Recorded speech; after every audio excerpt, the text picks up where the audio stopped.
Yo, it's your boy Ryan, Northwest Sports Fanatics, back at you with a new video. Today is Sunday, February 23rd, 2025, with your boy Ryan and the Northwest Sports Fanatics. Make sure you guys subscribe to the channel, smash that like button either now or on your way out.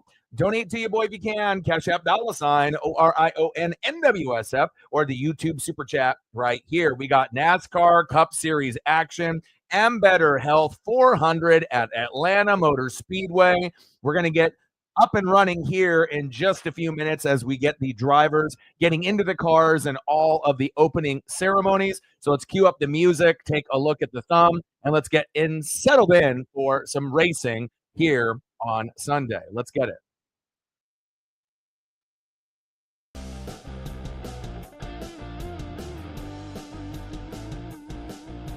And on the thumb, you already know what it is. Napa know-how. Chase Elliott, let's go. Obviously, the only driver from Georgia that is going to be participating today. He's a little bit further back in the pack. You know, anytime you end up starting off, 17th, 18th, 19th, and you're kind of on that back end, it's going to take a lot of work, for him to be able to get to the front. Obviously, won at Bowman Gray. Didn't really have the finish that he wanted at the Daytona 500. It's going to take some time, to be able to move up the field, but hopefully, Chase will be in the winner's circle, and if not, hopefully a nice top 5 or top 10 finish, and he completes the race.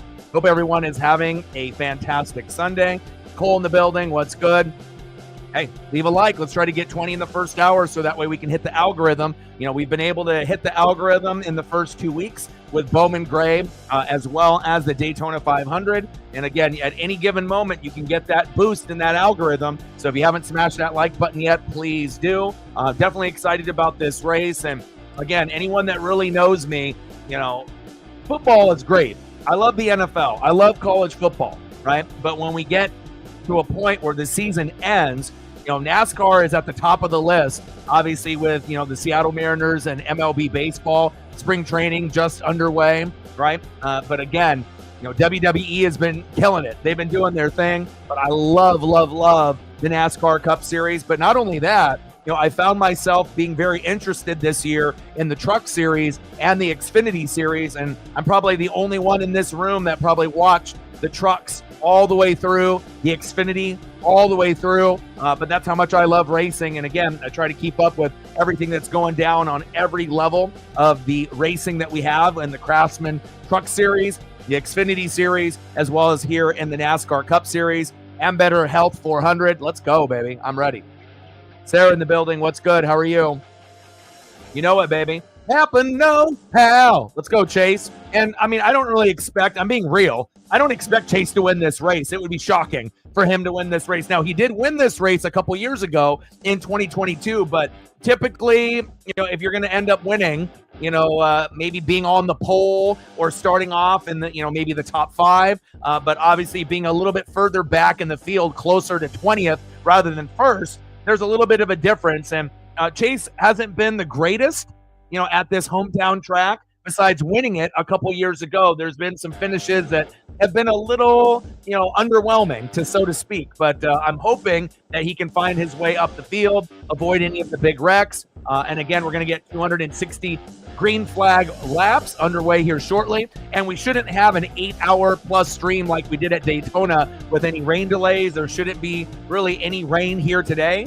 I think last time I checked, there was like maybe 5% chance at some point, during the race, but that probably won't even come through. So I don't think we're going to have a 8-hour stream, probably somewhere between 3 to 4 hours. And I'm definitely excited about it today. Let's go. Nice.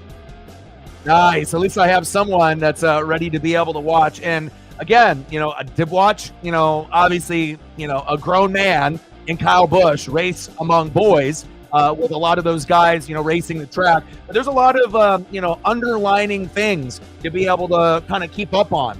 Every once in a while you'll get a vet. Kyle Busch has got 5 races in the trucks. Obviously, very dominant there at the Atlanta track in the trucks. It's not like he's just won it 1 or 2 times. He's won it many, many times there. So for him to win it yesterday didn't really surprise me one bit. But it's cool to be able to see, things that you normally don't see. Obviously seeing Tony representing as a female in the truck series. But I think the number one thing that I look forward to every time I'm watching the trucks, I'm looking forward to Malcolm in the Middle and Frankie Muniz. Unfortunately, he ended up wrecking and he wasn't able to, finish. Obviously had a top 10 finish at Daytona, in the trucks. But I just kind of like the aerodynamics and the speed and the racing that the trucks provide.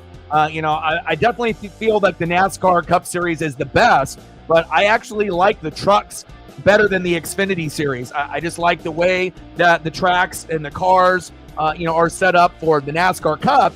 And it's nothing against the Xfinity Series. It's just less experience there, and again, you get something similar to what we're going to get, even though the talent level of the drivers as well as the pit crews is at the top level. But with the trucks, there's nothing really like it. And again, I really enjoy watching, the trucks, whether I'm watching Carruth, obviously try to do his thing, or if I'm trying to watch, Napa, and try to do their thing there as well. So, kind of a tough outing for some of the guys in the trucks, but I'm definitely always watching the Hendricks, vehicles out there, whether it end up being, a Hendrick, vehicle like a Kyle Larson that you ended up getting with Carruth. Obviously had a little bit of a wreck himself as well. I'm always going to be watching the Napa trucks as well as the Napa cars. And it was enjoyable. Like I said, and it kind of went down to the wire. And again, I don't expect it to be any different here. We obviously last year, we went 3 wide, right? Photo second finish. Daniel Suarez ended up getting his first win in his career, but it could have went either way. And then in the trucks race and the Xfinity race, it literally went down to the wire on the last lap. And so I feel that we're going to have a very good chance for a trifecta where we might end up having 3 wide, and it might come down to 1, 2, 3 different drivers right there at the end. And whoever gets the best run with the side drafting or gets a bump from behind might end up being victorious here today. But definitely excited about the Ambetter Health 400, and I hope you guys are as well. Brandon says, I'm ready for WWE Elimination Chamber. Yes, I am too. We're going to be live streaming that, and that will be very, very exciting. What time is Elimination Chamber on? I was going to say, is that going to interfere with the NASCAR Cup Series racing? Let's take a quick peek. See if Sarah can look up the information on the time and obviously day, if they're going to be doing it on Saturday. So it looks like, what do we have? It looks like NASCAR Cup Series Circuit of the Americas, 12:30 on March 2nd.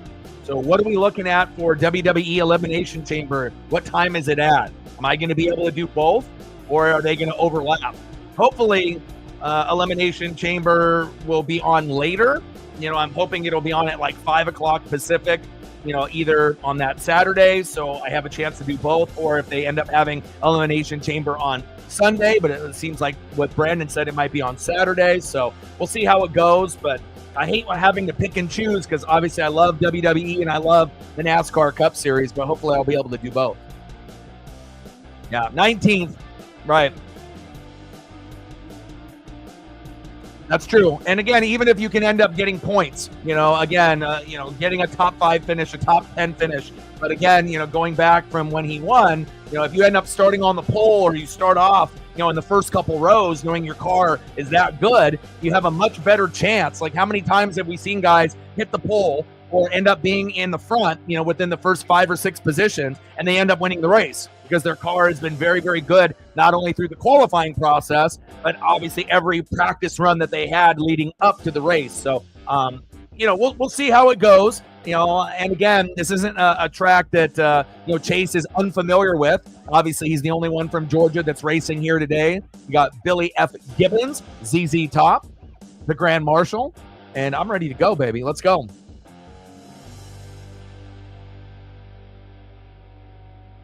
May 2nd, a very special day.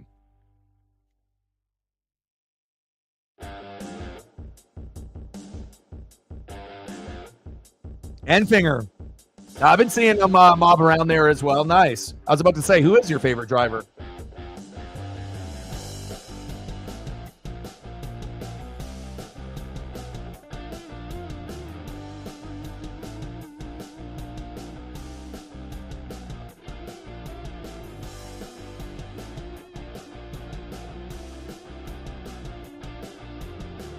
All right, so it looks like WWE Elimination Chamber is March 1st. So I don't think that they're going to overlap. It's March 1st. So I think, we're good. So obviously we'll have NASCAR Cup on Sunday. And just making sure that the Elimination Chamber is not on Sunday, it's on Saturday. And they've been doing that pretty frequently, making the PLEs on Saturday, not Sunday, so they don't have to compete with NASCAR or NFL or whatever else is going on, whether you're a fan of NBA or NHL. So that's great. So I'm excited about that. So Elimination Chamber in Toronto, 4 o'clock Pacific. So definitely excited about that. So we'll be able to do that. And we'll be able to do the NASCAR Cup Series the following day. Great. I hate when things have to overlap where I have to, pick and choose and whatnot. So, all right, babe, let's get all my screens set up here. Blazers ended up having their biggest win in their team history last night on stream. Winning by 53 points against LaMelo Ball and the Charlotte Hornets. That was nice. I was about to say I haven't really seen the Blazers play like that in quite some time, let alone with a very, very young team. Both the Hornets and the Blazers are, bottom 5. But with that being said, I think the Blazers are the best shitty team in the NBA, and they're just incredibly young. They're fun to watch, and hopefully that will springboard them to a few more wins, even though they're not going to make the playoffs, and maybe Cooper Flag, by some kind of dumb luck, will end up getting drafted by Portland, and then a lot of the homies here in Oregon will be happy. But we haven't really had very much luck with big names coming through. You either pick the wrong guy, or a guy like Wemby we could have loved to have in Portland ended up going back to the Spurs. As long as Cooper Flag doesn't go to the Spurs, then the league is rigged for sure. But hopefully it'll be someone other than the Spurs that will get Cooper Flag. But now with Wemby out for the rest of the year, I imagine tanking for Cooper Flag is going to be in full effect for sure.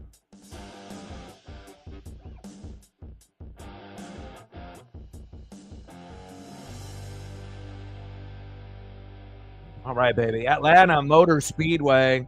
Let's go.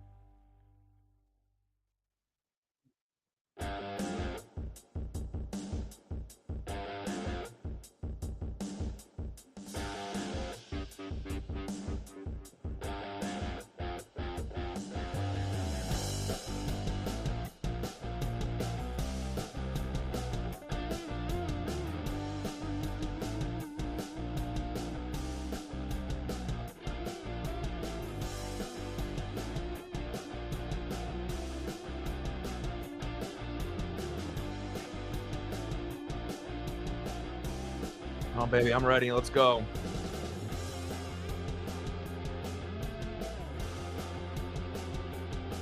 But always be keeping an eye on, Hemrick and Caruth, seeing what they can end up doing in the trucks. But obviously here today, Ryan Blaney, pole sitter, 2021 Atlanta Spring winner, definitely has to be one of the favorites here today. And it's all Fords on only one Chevy, right? And, the one Chevy that you're going to be looking at that obviously might be able to make a nice little run will be who? Kyle Busch. So we'll see how it goes, but definitely dominated by a lot of the Fords there. As you can see on the screen in the top 10, you only have one Chevy in Kyle Busch. So, it's definitely going to be a dominated race by the Fords, so to speak, but you should be able to see a few Chevys and even a Toyota, spring up in the top 10 from time to time. Penguins. Yeah, probably a little bit of a hangover. Always a good matchup if Sidney Crosby and Ovi are playing against each other.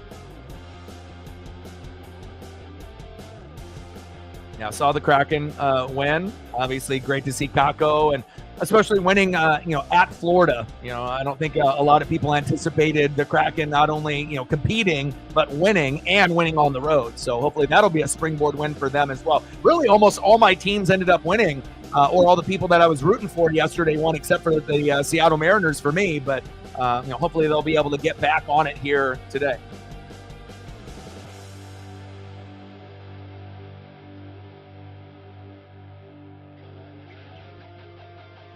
And Diamondback and the Mariners right now are still knotted up at 0-0. But you got a lot of spring training games on at the moment.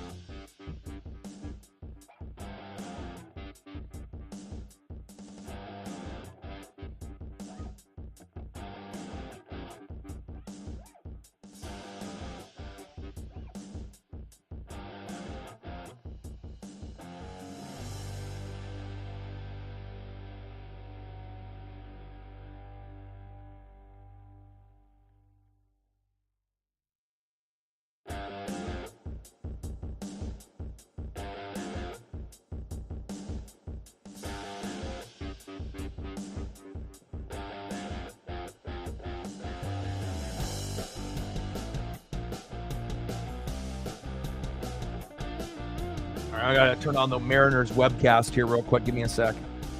I gotta be able to double dip and watch both things at the same time if I can. It's in my nature.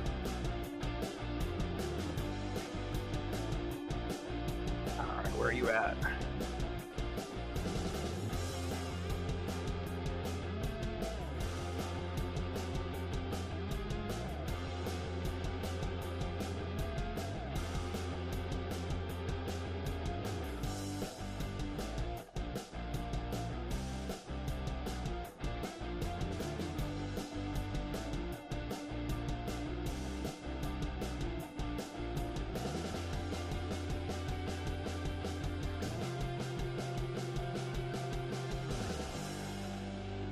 I don't even know if I'm going to be able to get it. Let's see.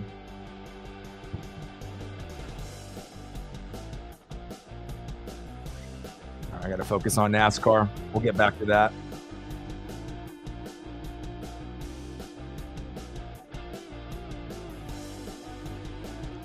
Damn, Swiss cheese, dude. 8 goals. That's tough.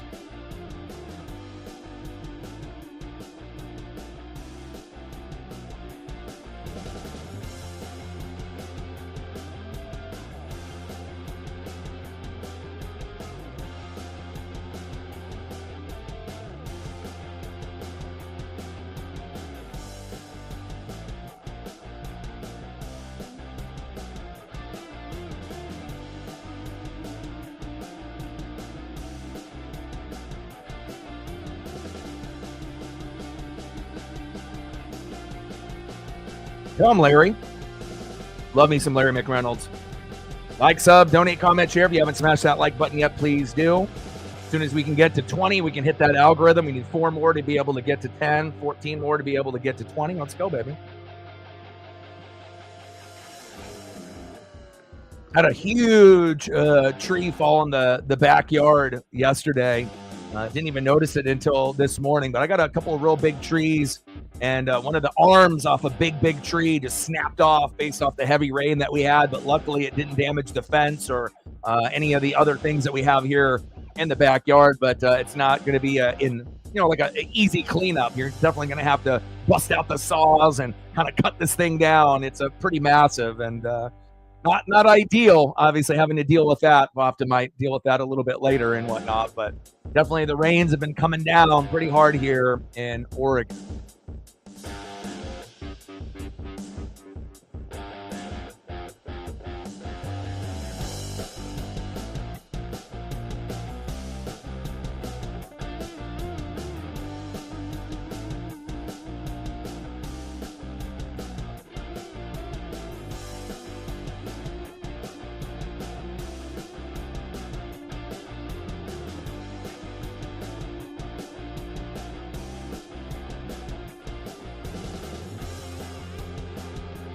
This will be a fun track. Let's go.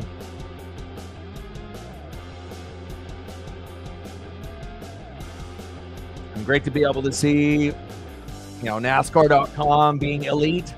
Some, pages through different companies, end up having some issues. But, again, Bowman Gray, they didn't really have it set up properly, but they got everything suited and booted for the Daytona 500. And again, as you can see, stage 1, 60 laps. 260 total. We'll see how many cautions that we end up getting here today. Over or under of 6, we'll be able to find out. Lead changes, we should have quite a few of those, and we'll see how many caution laps end up getting, dictated here in this particular race at Atlanta Motor Speedway.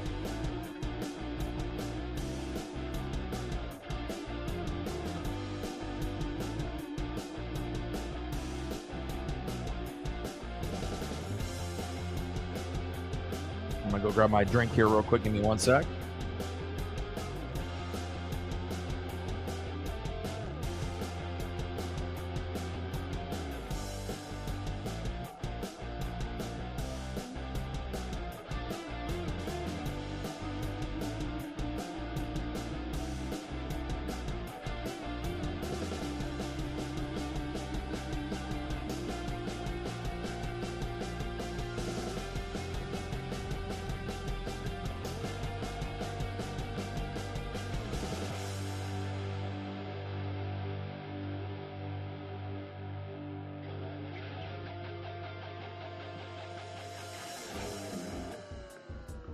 Back.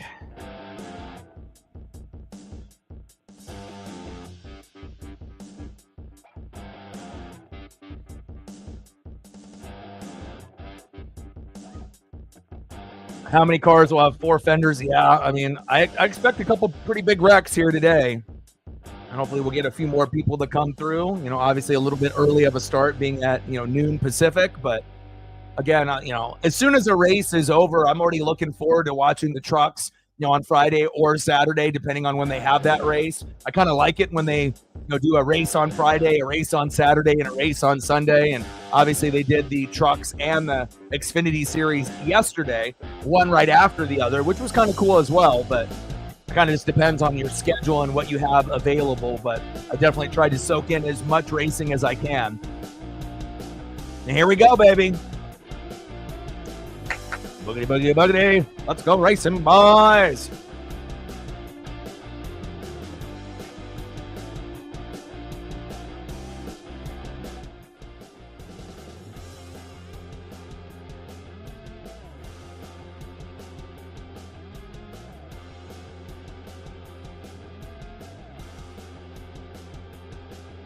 Let's go.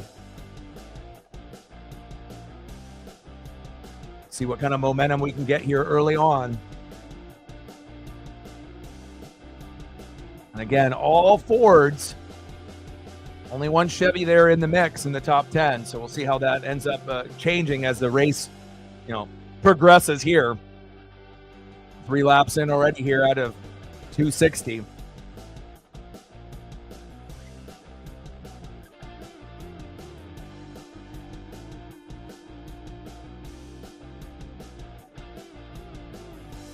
Cindric, Barry, Blaney, Logano, Gilliland, I see you. Busher, Smith, Keselowski, and Priest with a little bit of movement already.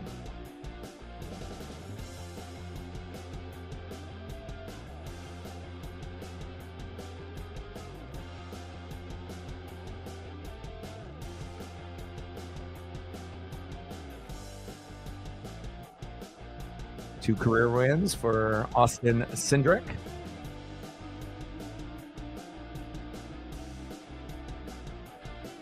Yeah, I'm very curious, as far as like some of the sleeper drivers that are a little bit further back in the field, and hopefully we can get more Chevys kind of, competing with a lot of these Fords. And again, we'll have to see if the Toyotas can make a little bit of a run as well with Reddick and Bubba, and I assume they will at some point or another.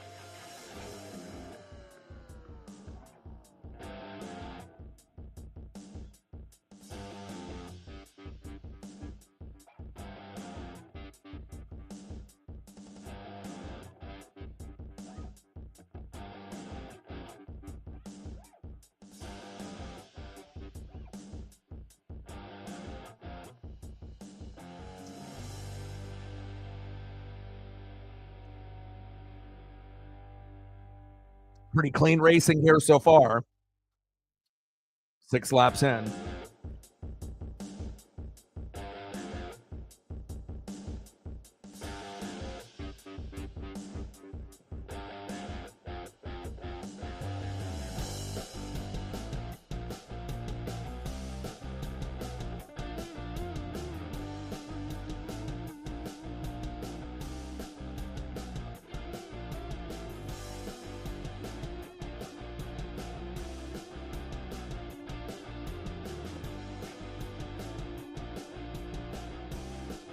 Trying to take a look at some of these other graphics that they have here on the raw feed and whatnot.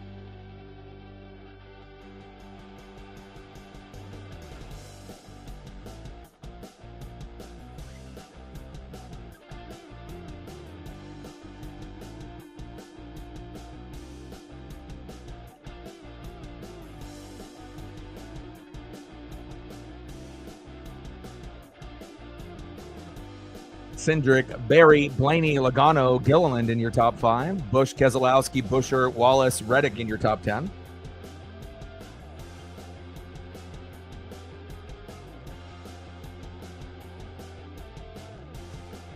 It's cool to be able to have a few different options here. You can go to all your different stats, but it gives you kind of lap by lap, a little bit of breakdown, which is cool here on the timeline.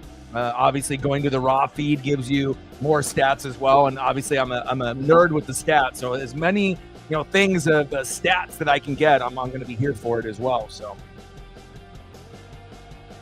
already 10 laps in.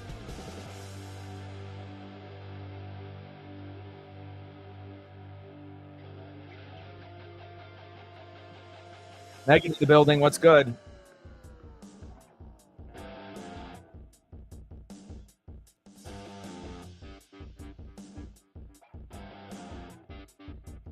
No big wrecks just yet. 11 laps in.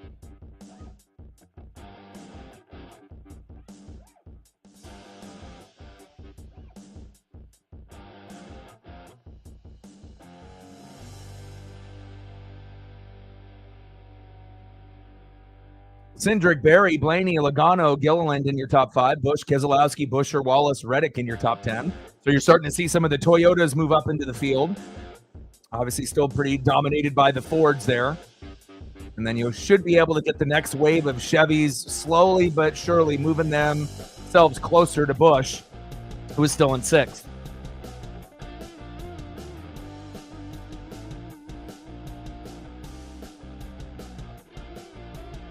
Oh, I don't know if he'll get the win this year. I mean, it would be cool when he filled in for Chase, when Chase ended up having that, winter activity accident with the skiing and the snowboarding and whatnot. He filled in pretty well and had some pretty good races and decent finishes. It would be awesome if we could see Barry, get in there, for at least one, win this season. But, we know how competitive racing is. Just like Ty Gibbs is another guy, that I feel has been really close and kind of on the cusp, even though he's incredibly young. But it would be awesome to be seeing Barry and Gibbs, in victory lane this year. But will it happen this year? I don't know. Gibbs has probably got a better chance of winning a race than Josh Berry, but, it would be cool to be able to see him in the winner's circle, especially being kind of a lower name. Let's see what other features I can find here. So we got the timeline. We got the raw feed with different lap times and whatnot, which is kind of cool.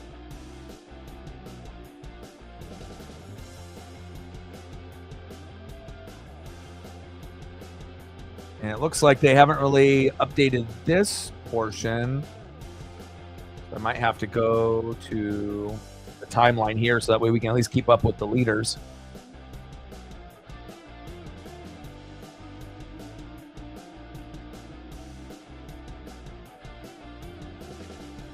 I agree.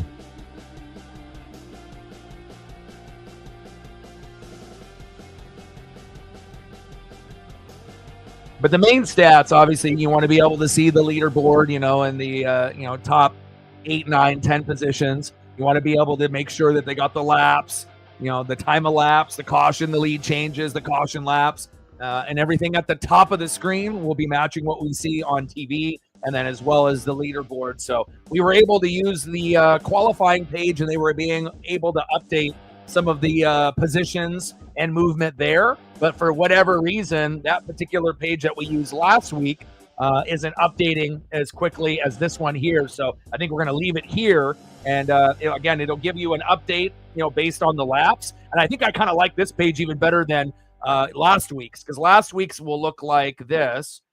And if it updates, right, cool, with all the drivers and whatnot. But I think that, you get a little bit more here stat-wise, like inside information and whatnot. So obviously you got people working hard to try to give you updates on every lap on anything notable. And you will see the leaderboard on the right be adjusted accordingly. So I think we're going to go here.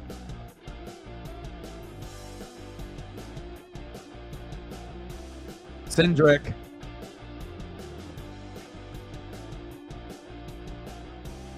Cindric, Logano, Barry, Gilliland, Blaney, Byron, Keselowski, Wallace, Larson, and Reddick. Great to see Kyle up there in the Chevy, joining Kyle in the top 10. But we got to get my boy Chase Elliott, and he's making his way up. As you're starting to see here, you're getting a big run of Chevys all next to each other around 9 through 14. So again, from starting about 15 to 25, you're starting to see the Chevys catch up to the Fords. And it should be pretty spicy as we get a few more laps, and it might have to, wait until we get to maybe lap 40 and, 40, 45, 50 before we get into the, obviously, stage 1 caution at lap 60. But just in 20 laps, you've been able to see a lot of the Chevys, gain some good ground and gain 5, 6, 7, 8 positions already. I like to see that. Still dominated by the Fords in the top 4, and you got Byron there in 5th place, which is great to see as well. Winning the Daytona 500 back-to-back years.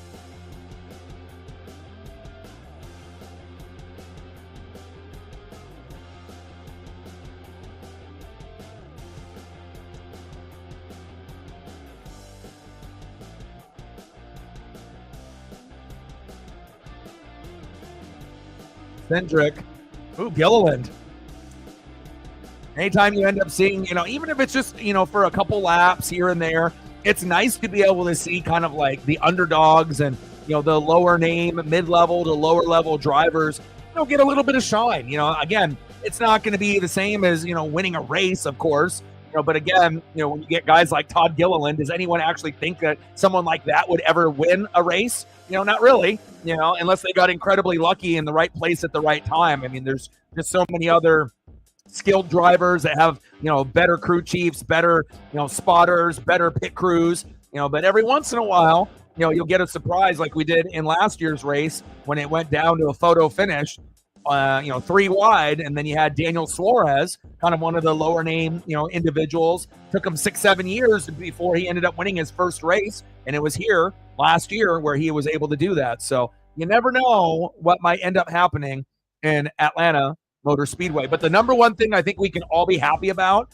no fucking rain like we had fucking at the Daytona 500 last week. That was a little insane. So this one should be, be a pretty comfortable 3.5 hours, 4-hour race. And then I'll be able to, hopefully see what the situation is with the rain with Paisley. And then I'll be able to spend the rest of my day with her. And then we'll figure out what we end up doing tomorrow, if we do Monday Night Raw or if there's another event that would be worthwhile doing on the NHL or NBA side.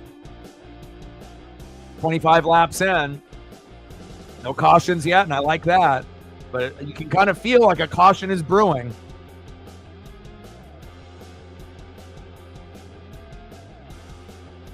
And the faster that we can get to 20 likes, and hopefully we get a few more people to come through, we have a better chance of hitting the algorithm like we have in the first 2 races. So.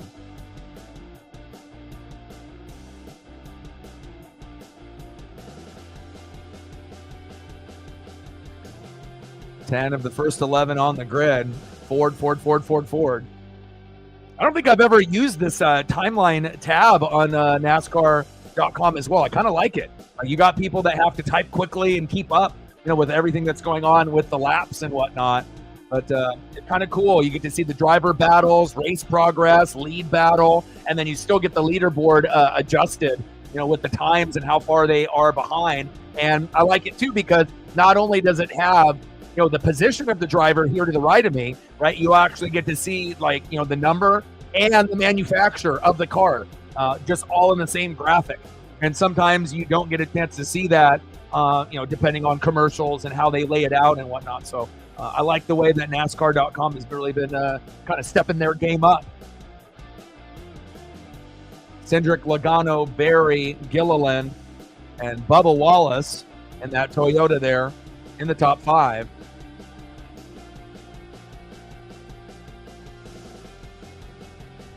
Byron, Larson, Reddick, Hocevar, and Blaney battling it out.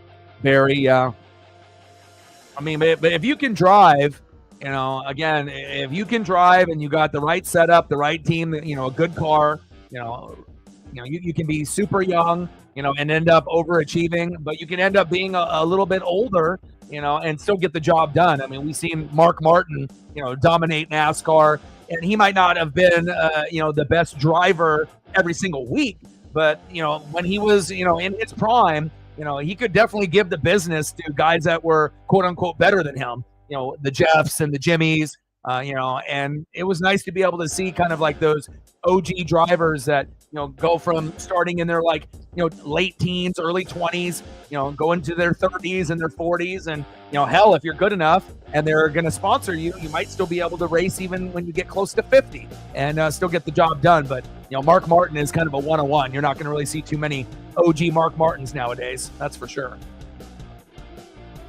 30 laps in.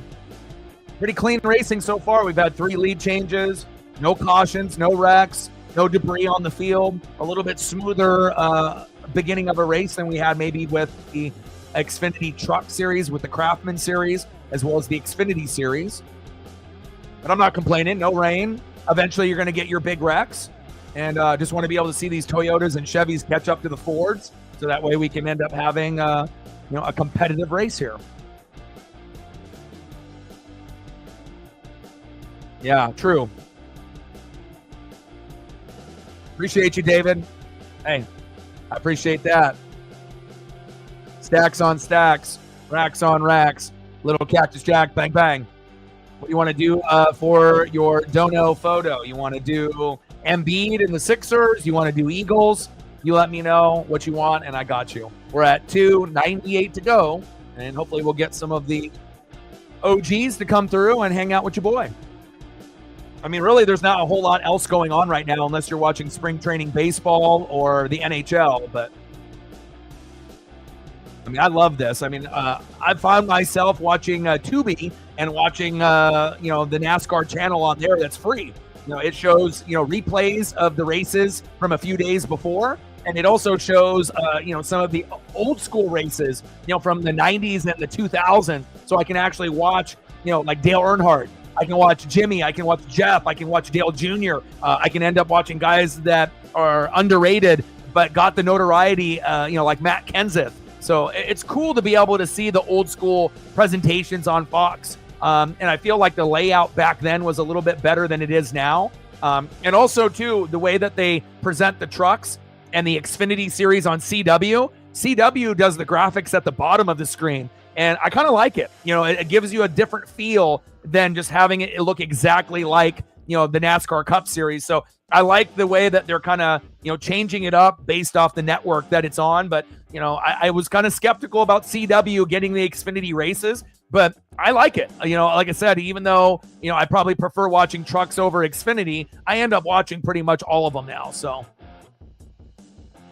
Megan with a 20, appreciate you. I know you're not into NASCAR either, but it's all about love and support and making sure that we can continue this dream. And I appreciate you guys very, very much. Stacks on stacks, racks on racks, little Cactus Jack, bang, bang. Let me know what you want. Some of your regulars, or if you want some Kraken, you let me know, and I got you. David wants to start it off with Brandon Graham. Good choice.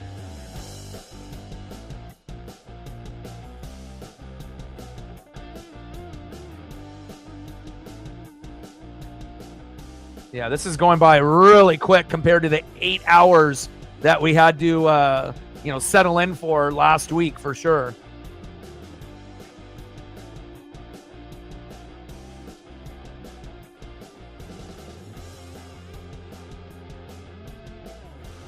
All right, see if we can get you a couple Brandon Grahams in here.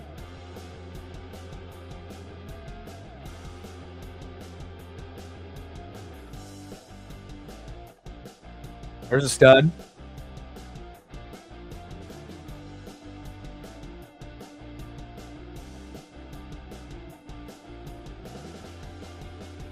Appreciate you, my guy.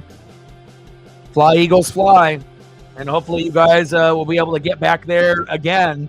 If not next year, again, maybe the following. But again, wouldn't shock me either if the Eagles had a very good chance to go back-to-back, depending on how many guys they can retain, in free agency, because you guys have quite a few names that you have to make, decisions on. And, the shape of the league will be a little bit different. But again, having Jalen, having Saquon healthy for the full year, a healthy offensive line, Devontae Smith, A.J. Brown, Dallas Goedert, as well as that amazing defense that we've seen, get better and better each week. And I'm definitely excited to see the progression of the Philadelphia Eagles.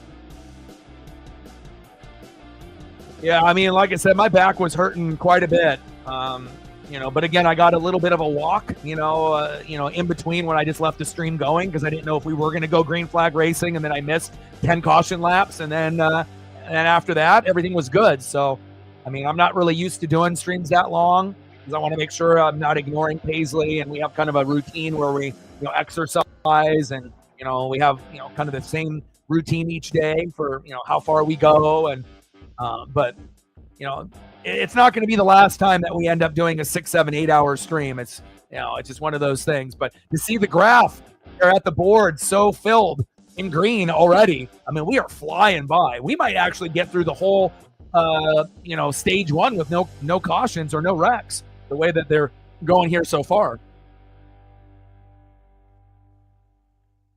Oh yeah. The ring will look beautiful, man. You know that.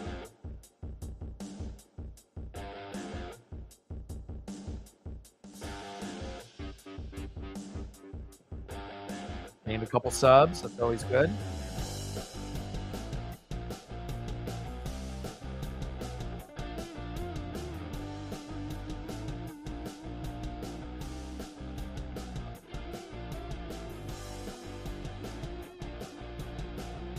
I know. I know. As soon as I bring it up, then there's going to be some kind of wreck or whatnot. All right, let's get some photos up here for Megan.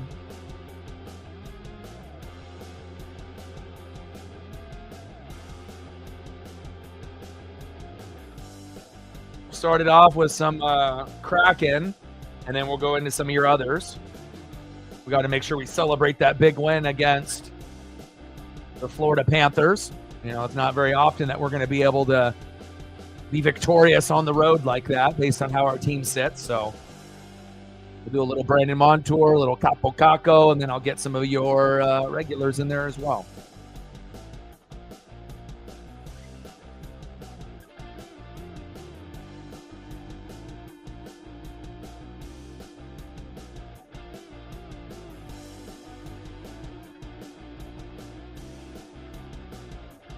Now, Bubba's actually been getting quite a bit better in the last few years.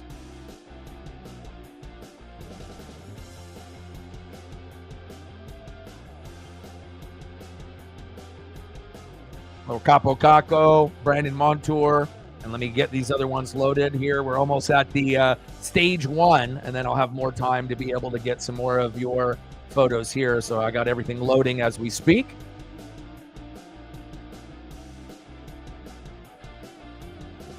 Chase is in 10th, so he just moved up, and let me see. All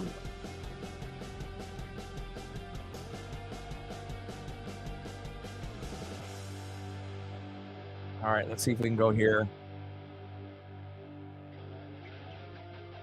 All right, so that will get us all the way up there to see 1 through 11. Just me kind of adjusting everything. But Chase started off 19th, and Napa know-how. And obviously we know he won this race a couple years ago.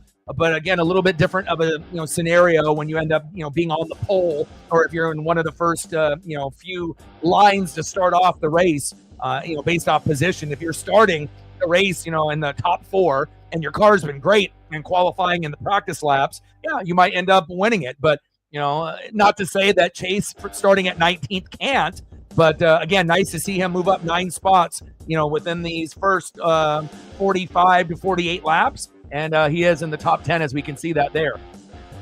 Barry, Cindric, Wallace, Gilliland, Byron, and then everything is updated there as we speak live time to the right of me here on the screen.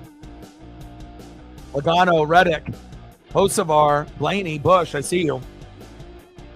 And you're starting to see a couple of those Toyotas make their way up the front. It was, 9 Fords and 1 Chevy, just Kyle Busch. And Kyle Busch won the truck race, but you had a feeling that those Chevys were eventually going to catch up, as well as the Toyotas.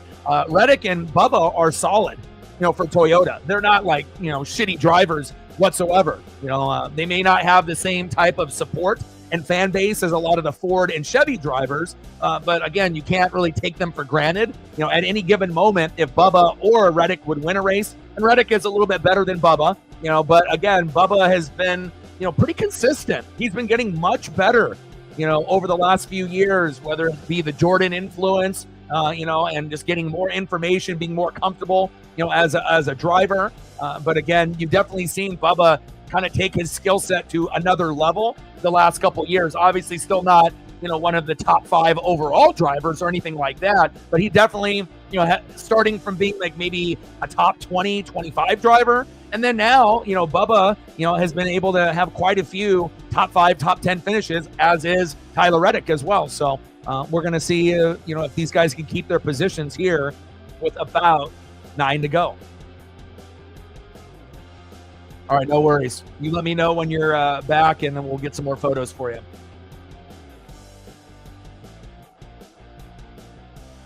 We're at 22. Bots are in full effect. They were already in the room even before the stream started.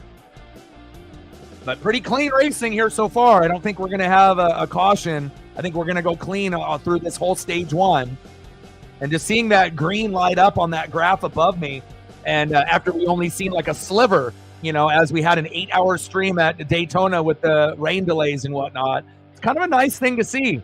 But I feel like with racing, it goes so quick if you don't have cautions or big wrecks that sometimes it makes you like kind of feel like you want more. It's like I've been waiting all week for this race, and it's going by so quick now. It's like you're already almost like a quarter of the way through. There hasn't been any big wrecks. You have been seeing guys move up, and race each other, side draft, and obviously gain some momentum. But I love racing, man. It's just, I don't know. It's always been like in my blood, and the speed, the cars, the sponsorship, the drivers, the tracks, short track, super speedway, whatever it may be. It's like I'm in for it.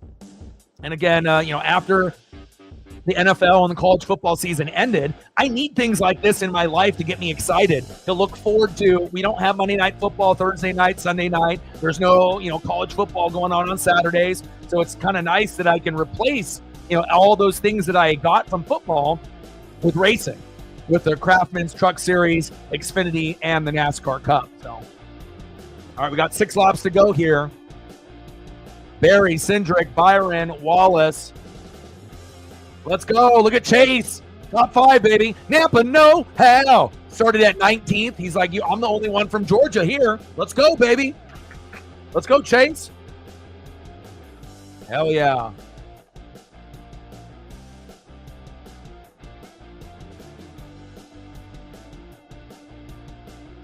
Let's go, Chase. Napa, no how. Let's go. Let's go.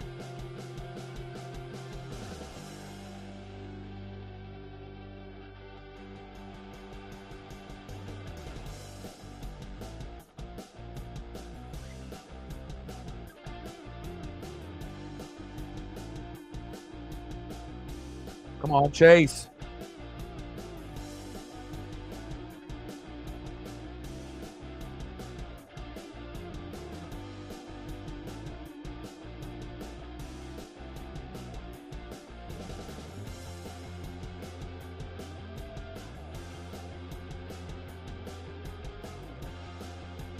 Let's go.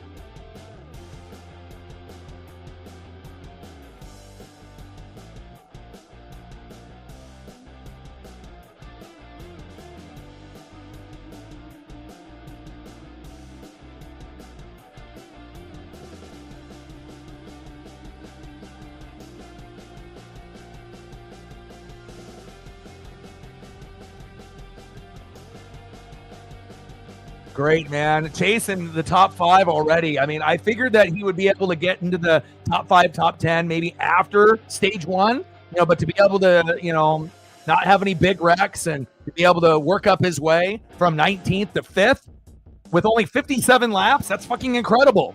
Let's go.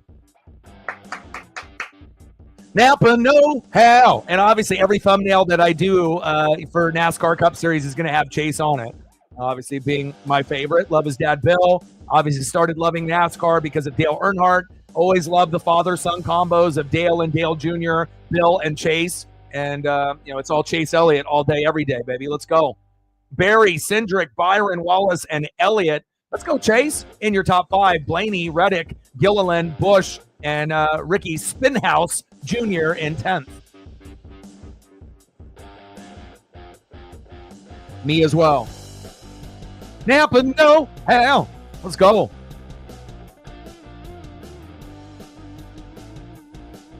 So we went clean, huh? All the first 60 laps, we went clean. I kind of had a feeling that we were. And Chase in 4th, man, unbelievable. Let's go. And then obviously getting flipped back to 5th there right at the very end with Bubba taking that spot. Let's go.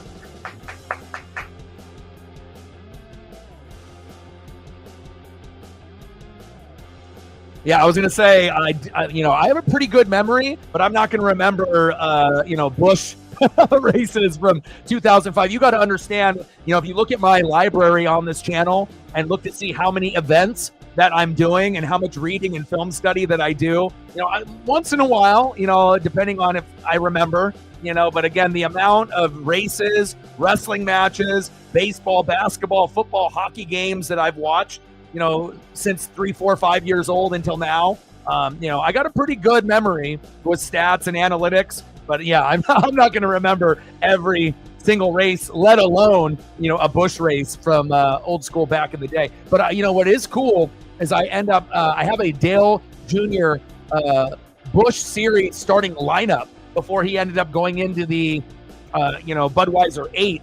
And it's pretty cool. It comes with like the little cooler that he can sit on and a little starting lineup of him. And a lot of people didn't realize like how many starting lineups in a short period of time that they ended up making for NASCAR. And then when McFarlane took over the rights, who obviously did, a lot of comics, back in the day, but then ended up getting all the licensing for basketball, baseball, football, hockey, and NASCAR, they actually made figures of NASCAR drivers with the, pedestal, for the winner's circle that you could end up buying in the early 2000s. They only did them for a couple years, but I ended up scooping up a lot of those when they were out in the video game stores, Toys R Us, or wherever they were distributed. But I got a lot of Dale Earnhardts, Dale Jr.'s, and a few of these others here in the collection as well.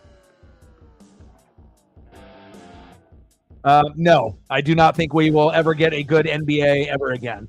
Now, I did the Blazer game yesterday. We had the biggest, win in our team history, beating, LaMelo Ball, by 53. He went 1 for 10 for like 5 points, which was very shocking and whatnot. But again, if you don't play with pride and passion like you get out of the NFL, college football, MLB, NHL, again, they're too entitled, right? There is no discipline. People can take whatever days off that they want, load management, everyone shooting threes, a lack of defense. Again, if you want the game to come back, a lot of things need to change. Guys need to play defense, less threes, more jumpers, attacking the paint, people actually caring about the game and being disciplined. And again, this younger generation that's in the NBA, they ruined it. And again, you're never going to see it back like in the, Kobe Bryant, Allen Iverson, Shaq era. That was probably the last good era that we were able to see from like 2000 to 2010. And again, the best was in the 80s and 90s, but I do not think you're ever going to see a good NBA ever again. Now, there's still going to be NBA fans that are, fans of basketball that are going to still watch. I'll go to a couple Blazer games a year, because they're the hometown team here in Oregon. I'll do some Blazer streams, and I can enjoy my Blazers. But as far as doing other teams, it better be a good matchup, and whatnot. I better see superstars out there. But again, just the lack of pride and passion. If you guys, if the players don't care, the fans don't care. Again, you saw what they did in the Four Nations face-off. You saw how much pride and passion that, every country had. Sweden, Finland, Canada, USA, and again, that carried over to the NHL action that we saw yesterday. And again, if you actually care about the sport, and, it's not like fans are stupid, they can tell when people are being lazy, not playing defense, not trying for rebounds. And again, if you have an entire league that doesn't try, that's lazy, then again, you're going to be the worst sport in the game. Everything is going to be better than you, right? Even college hoops is better, even though it's not as popular and not marketed, the same type of way. But if you watch a college basketball game, you get a hell of a lot more effort than you do on the NBA side. I mean, unless you're watching the Thunder or the Cavaliers, right? If you watch the Thunder and the Cavaliers, the Nuggets and the Celtics, if you watch one of those four teams on the regular, then you're probably going to get defense, you're going to get rebounding, and it's going to be a little bit more enjoyable game in and game out. But again, if you're not watching one of those four, you're taking a big risk on actually seeing something, solid from, first quarter to fourth quarter. Max.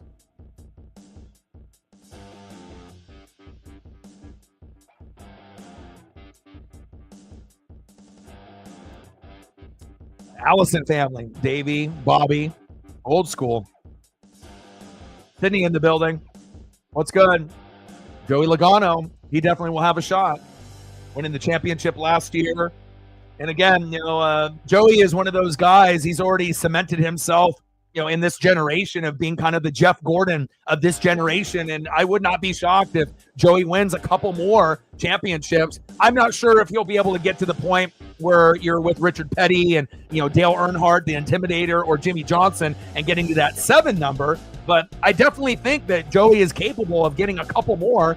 And by the time his career is over, maybe he will be at 4, 5, 6. And it is possible, that Joey could, get to that number and get to 7 before his time is all said and done in the NASCAR Cup Series. I mean, I don't know if a lot of people would have guessed that. Obviously starting a few years back, maybe they thought Kyle Larson or Chase Elliott, maybe being a little bit more popular with Hendrick, but, Joey is definitely representing very, very well, and having to be able to switch teams and then still show that, hey, I can do this. And again, some people will say that the playoff system is flawed and they don't like all these new adjustments to the tracks and the cars. But at the end of the day, this is what we have to deal with. Some people are going to like it, some people aren't. But one thing that you can't deny is Joey Logano might not be everyone's favorite driver, but again, he's damn good.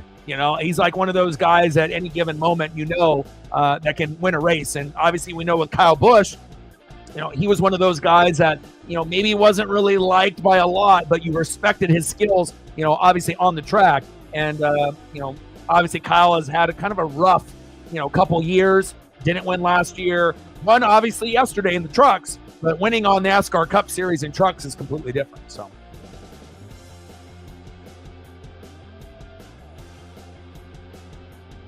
Yeah, isn't that crazy that he only needs one more? And we saw how Jeff dominated, NASCAR for years and years and years, right? And then Jimmy came, and then, Jeff ended up being kind of the number 2, because all of a sudden you saw Jimmy, win 1, and then 2, and then 3, and then he's at the same level as Jeff, and then Jeff didn't win anymore. And then, Jimmy kept going. And then if you look at how many championships Jimmy won in a row, if you go back and look at the NASCAR champions year in, year out, I'm not sure if you're going to see anything like that ever again, again, to have that kind of dominance in the sport that we had. But pretty crazy that he only needs one more championship to tie Jeff, who was incredible in the 90s and the early 2000s before Jimmy came along. So, but I would say it's pretty much, I don't want to say it's a guarantee that he gets to 4, but it's probably pretty guaranteed, in the next 10 years that Joey Logano will win at least one more. Probably more than one, but, at least one in the next 10 years is very plausible. Could end up winning 2 in 10 years. Hell, he could end up winning 3 in 10 years. I don't think anyone would really be that shocked based on how, clutch he's been over the years. So. Nice. What else do you want to do for photos here, Megan? You got anything else that you want to do here since we're on the this here. Let me get this situated.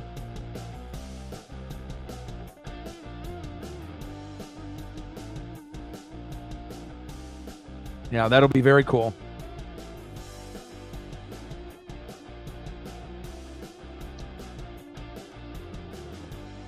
Sure, I got you. I was contemplating starting Yellow Jackets.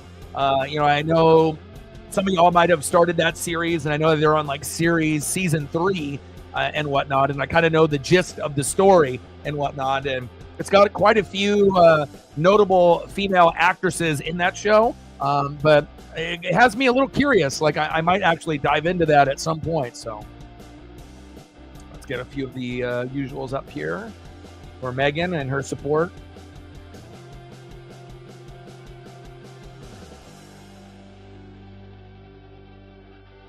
Let's go, Chase. Keep it up, baby.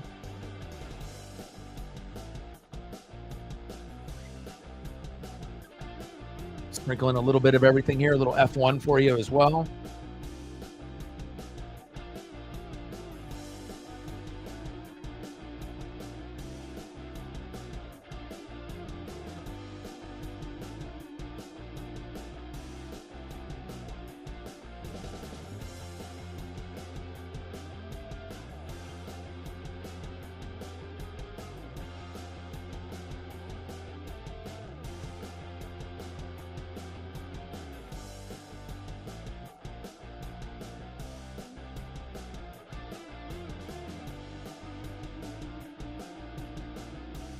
SVU, fantastic show.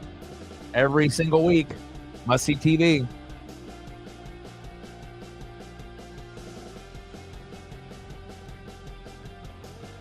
Appreciate you. We're at 22:78 to go.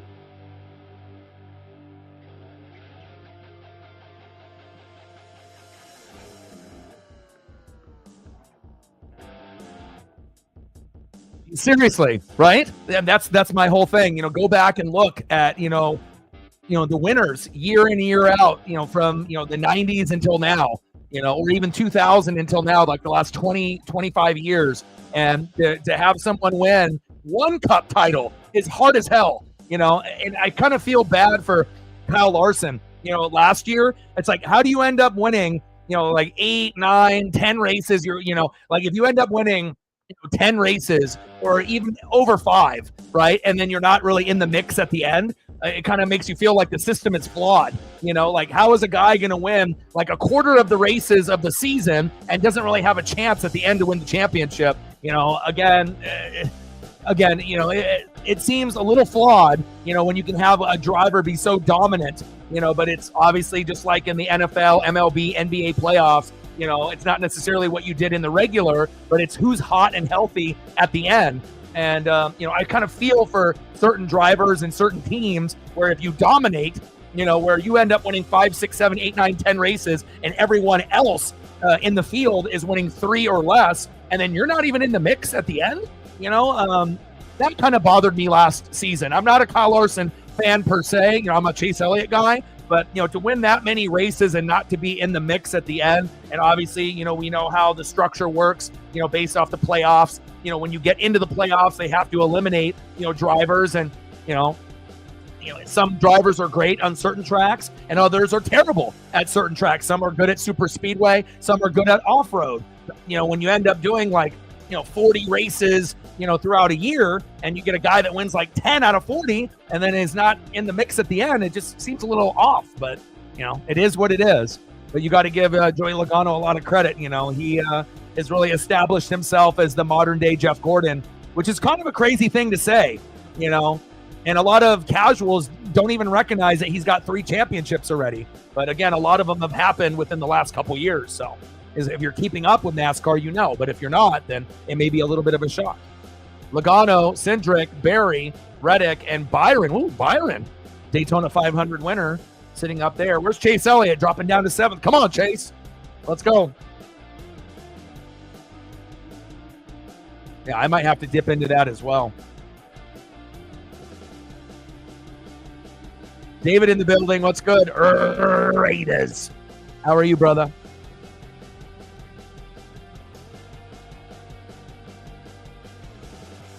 71 laps in. One, caution just for stage one. No wrecks, 10 lead changes, 7 caution laps. But I feel like we're going to end up getting a wreck in stage 2. I don't know how many cautions we're going to end up having, but again, everyone has been feeling each other out. You've been getting some good side drafting. You've been able to get, obviously some good drafting as well with the cars.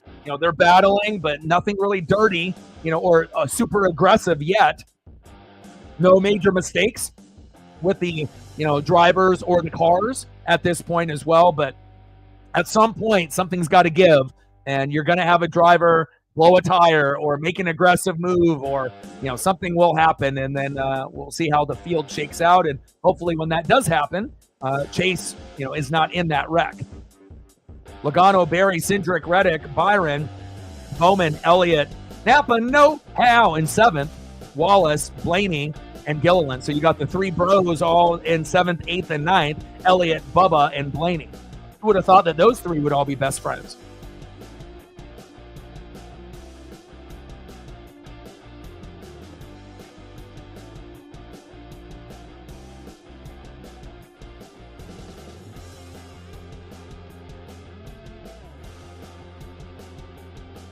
"74 laps in, pretty clean racing so far. No rain, which is obviously music to my ears.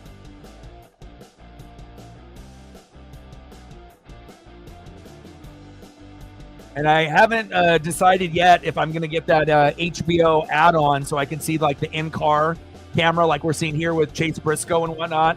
Again, if they have like the roll bars that are in the way, I don't know. Like, I think like some features, and based on what Judah was able to show me, but I don't know if I really want to pay $10 a month. I mean, obviously it would be like $250 a race if I'm getting it for a full month to, have an additional screen here in the studio so I can see like, Chase in car, and whatnot, which would be cool, but I'm not really sure if I can fit that into the budget at the moment. But, at some point in the season, I think I may end up ordering it. I'll try it out for a month and then see how it goes. And if I really, really like it, then I'll keep it for another month. And if I feel that it's not worth it, then I'll just, keep it for the 3 or 4 races that I have it for, and then just call it a day. And I'll, see if there's any other content, on HBO, with the add-on through Hulu and whatnot, that would be worthwhile for me to be able to watch. Logano, Berry, Cindric, Reddick, Wallace in your top 5, Gilliland, Larson, Bowman, Hocevar, Byron in your top 10. Chase sliding down to 13th. Come on, Chase.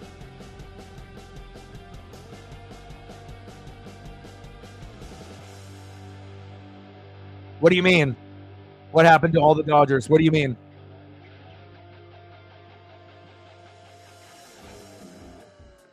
I mean, if anything, they're spending money, and a lot of other teams are jealous, and it wouldn't shock me if the Dodgers end up winning it again.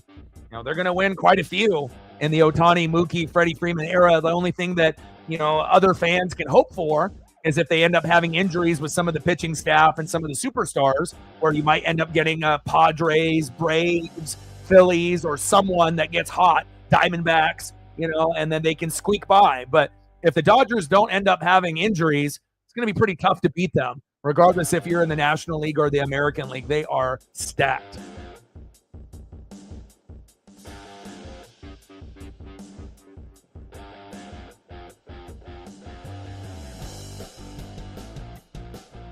A red zone stream?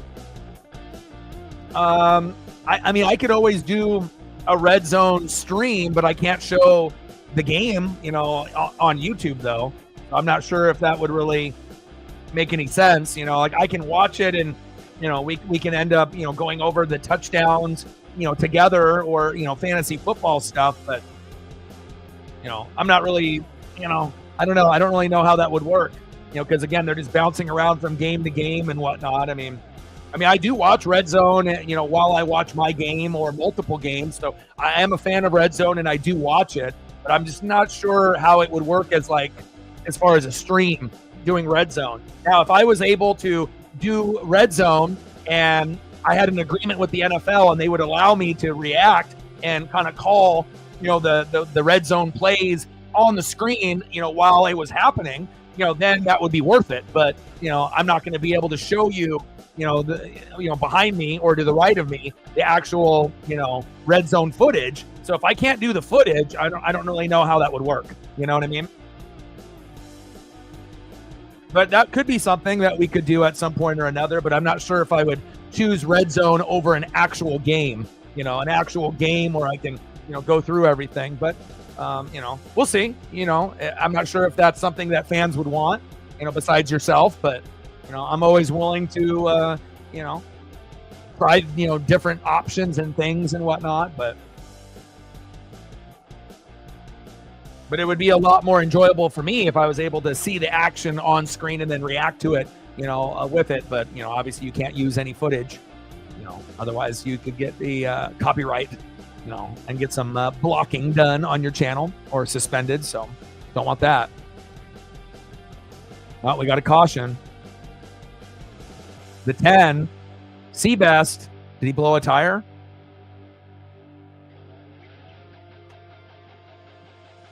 Yeah.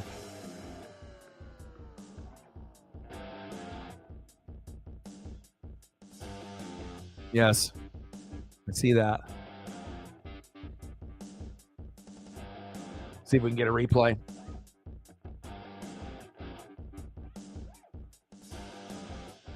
Yeah, I was always a fan of Mark Martin. He wasn't my favorite driver, but I just loved his attitude. He was just always in. He can get fiery. When things, someone tried to do him wrong and whatnot. But again, most of the time, kind of happy-go-lucky, and he was great for the sport, and he had that longevity as well. Where at any given moment, Mark Martin could win a race, and it's like legitimate. He could, even though there might have been more, popular drivers like Jimmy and Jeff, and Dale Jr. and others and whatnot. And he's got some flats there. Ty Dillon, look at that right side, all fucked up. We're only showing the left though. Let's look at this replay again of Ty Dillon going, I assume, into the wall. Let's see if he's even around anyone, or if it ends up just being, he got loose by himself. There's nobody even around him. Yeah, I can't tell if the tire's down right there or not, or if he's at any other. Tire blew out.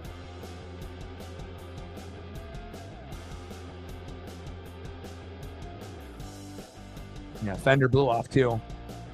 Well, there's the first casualty here. I can't move. Fender damaged, tires blown out. Anytime you end up seeing someone that gets loose like that, I kind of compare it to an NBA or an NFL player where they're not guarding anybody, and then all of a sudden they just go down with an injury. And that's kind of what you see, like an Achilles, and you can see it pop, like a non-contact injury. And obviously right there, he wasn't really racing with anyone. He was pretty much just by himself, got loose. Then as he tried to, recorrect, then blew a tire, then blew the fender, then maybe blew the other tire, and now unmovable. And now they're going to have to tow him.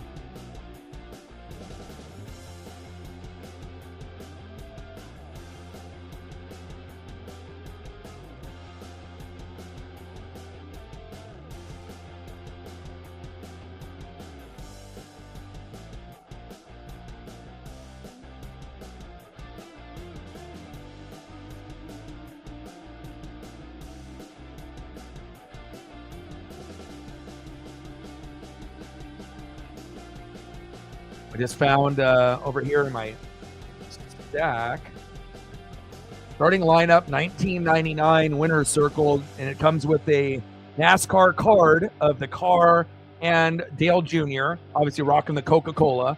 He's got the Coca-Cola, got the little cooler with the polar bear. Looks like they did Jeff Gordon, they did Dale Earnhardt, they did Bobby Labonte. And they have, like, even on some of these figures, they even have Pit Row. I never owned any of these. These are cool.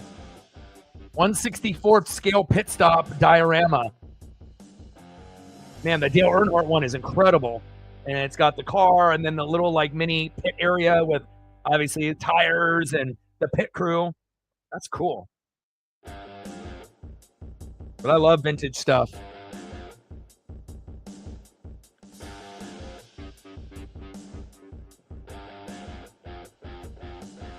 I appreciate it. I tried to be able to just define my style, with everything that I do and try to keep it up. And again, in years past, we would, do different drivers here and there. But I mean, if Chase is my guy, I figured, okay, we'll do a huge logo. We're going to have Chase, the car, each week based on what Chase is driving. As long as I'm able to get the image, I'm going to put the car based on that week. Obviously, we're going to change up the background every week, and it's not going to be just a generic background. It'll always be at the location that we're at, as you can see there at the Atlanta Motor Speedway. And yeah, I like the way that things have been turning out. Hopefully we'll get a few more people to come through and show some love. But, I feel like, it takes a lot of time, but you have to have the creativity and you have to know what you're doing, and again, before, from a few years back, I mean, I didn't know how to do them. I didn't, have the programs or the tools or the knowledge, and then, ended up getting help, and I was paying, for thumbs for a few months, to kind of see if I could, mimic what I was looking at and whatnot. And then it just got to a point where, the pricing that they were trying to charge me was too much. And eventually I figured it out on my own, which was good, because if the pricing would have ended up being cheaper, maybe it would have taken me longer to figure it out on my own. So for them to, I don't want to say get greedy on me, but, to try to overcharge me a little bit, force me to be like, well, I can't afford this anymore.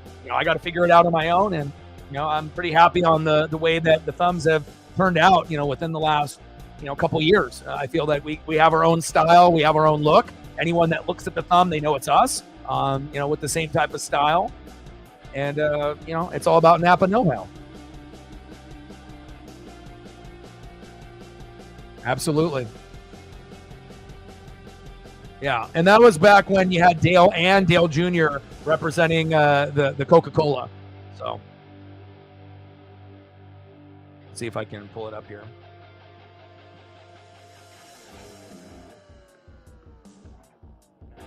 So if you can see it without the glare. But 1999 series, you can see the Dale. But I love the old school collectibles like that.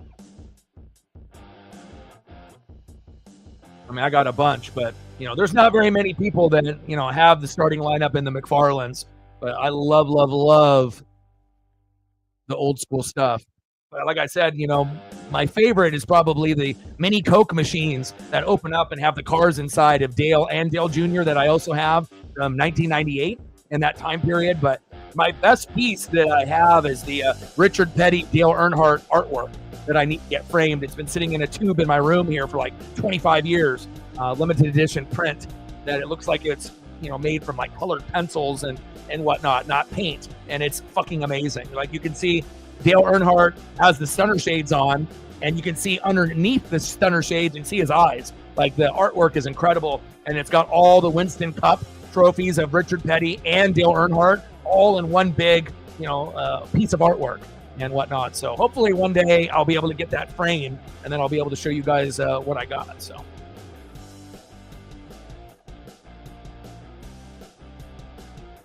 Yeah, it's, you already know it's going to be terrible. I mean, you got Cam Ward, you got Shedeur Sanders. We'll see how that works out. Dylan Gabriel will be a project QB. You have a few other names that have been gaining some ground, as well. But it should be one of the probably worst quarterback draft classes that we've seen in a minute. So, we'll see if, Shedeur Sanders can be a team player, but he seems kind of like a selfish guy. So, I wouldn't want him on my team. I like Cam Ward. I think that he is the best quarterback out of them all based off work ethic, intelligence, and being humble and actually wanting a team to get better and whatnot. But with that being said, if Ward and Sanders, end up going to shitty teams that have shitty coaches, shitty offensive line, shitty skill position players, shitty defense, then they're going to fail. They're not going to be that good, and it may take a couple years for them to get right, or they might have to go to their second team after their rookie deal is done. So we'll see how it all pans out. But Jackson Dart, Dylan Gabriel, Shedeur Sanders, Cam Ward, but I don't think anyone is really jumping for joy looking at this quarterback class. So.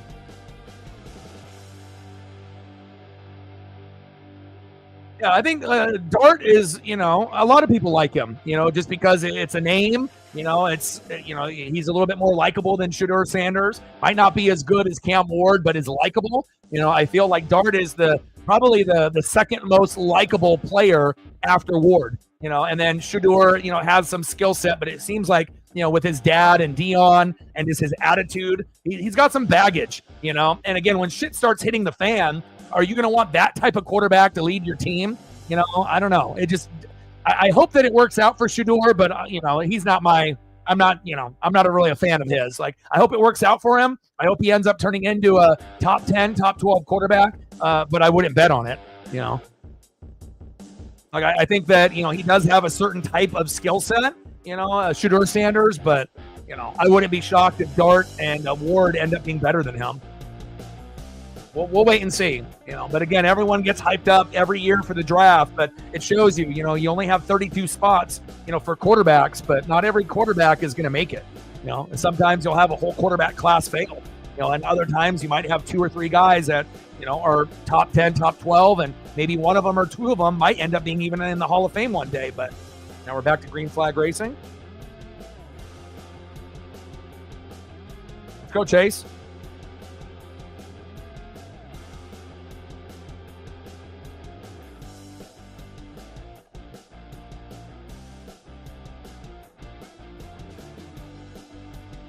Let's go, baby.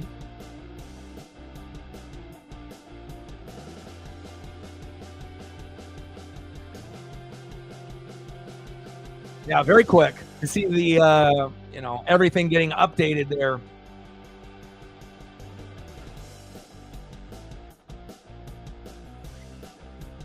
Jason 11th. Let me see if I can adjust this leaderboard so we can get a little bit higher and see more individuals.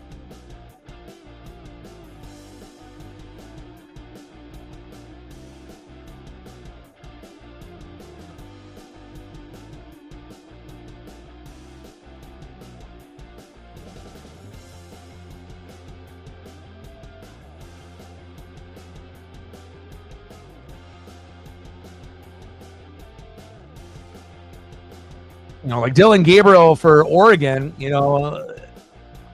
again, he's not, Bo Nix or Marcus Mariota or Justin Herbert, but in the right situation, he might be able to, find his way, and turn himself into something. But again, I don't think anyone expects him, right out of the gates to be a star. He's a guy that you're going to, have to work with and have to have a really good supporting cast, good coaching, good, good defense. Like, everything has to come together. He's not going to just be able to do it on his own, but, hopefully he'll get an opportunity to be able to start at some point in his career to see if he can do it. But, more than likely will be a backup until, the starter gets hurt. He'll get thrown in there whenever that may be. And then we'll see if he can, play in this league or not. Might be able to be a second or third string guy, but will he ever be a starter, in the league? I don't know. We'll see.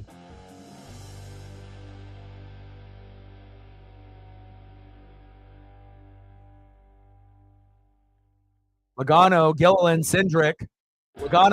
Bowman, Cindric, Byron in your top 5. Wallace, Larson, Barry, Stenhouse, and Blaney. Where's Chase? Chase is in 13th. Come on, baby.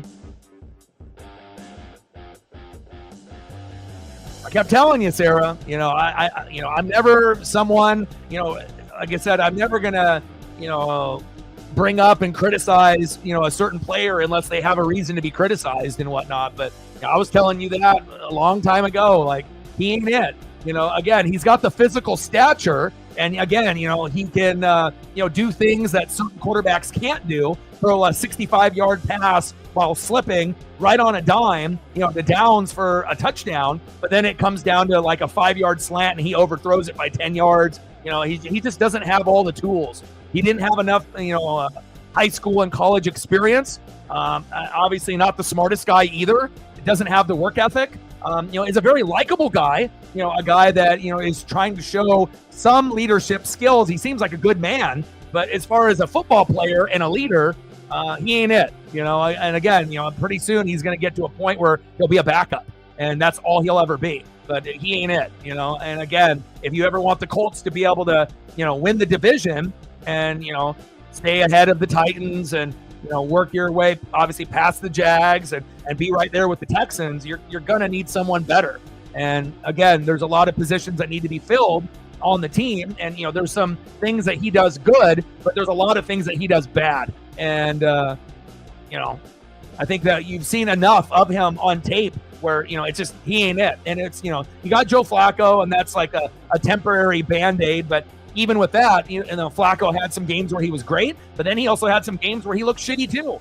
So, I'm not sure if you guys are going to end up going with the free agency game and just trying to find some aging quarterback. I don't know if that's necessarily it, but, in the draft, if you can find one. But, again, teams let down quarterbacks more than quarterbacks let down teams.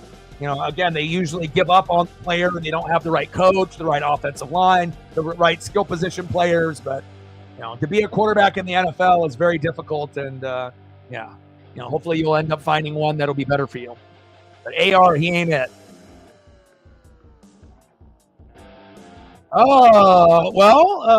Number one, seeing if we're going to re-sign Chris Godwin back to the team after his season-ending injury. I would love to be able to have him, but if we decide to move on, Jalen McMillan can be the 2 with Mike Evans. Again, keep bolstering the offensive line. I like Cade Otton. I like Mike Evans. I like Godwin. I like Jalen McMillan. I like Bucky Irving. I like Rachaad White. I like Baker Mayfield. I like Tristan Wirfs. I like Graham Barton. I like the defense, but the defense needs to be improved. So, again, we got Antoine Winfield Jr., Lavonte David ain't getting any younger. Would love some more guys up front to pressure the quarterback, getting some more linebacker assistance as well. And you can never have enough secondary players. Again, this is a passing league. So hopefully they'll get some offensive linemen and some defensive studs. But as far as quarterback, running back, wide receiver, and tight end, we're pretty set there. You can always add another piece, another wide receiver, another running back here or there. That's fine. But offensive line and defense have got to be the main thing. But our offensive line is already good. It's just, making it better. So it's not like I have any concerns about the offensive line. Tampa's already got one of the best offensive lines in the game. Defense is really going to be the key. D-line, linebacker, secondary, and hopefully we can get better there. Matt in the building, what's good? 41 laps in. Here in stage 2, we've only seen really one wreck so far. And with that particular wreck, Chase in 10th. Let's go. Napa, no, how? But again, it was more of a self-inflicted wound with a spin out and then a tire blowout, then a fender that blew off, and then another tire, and then his day is over.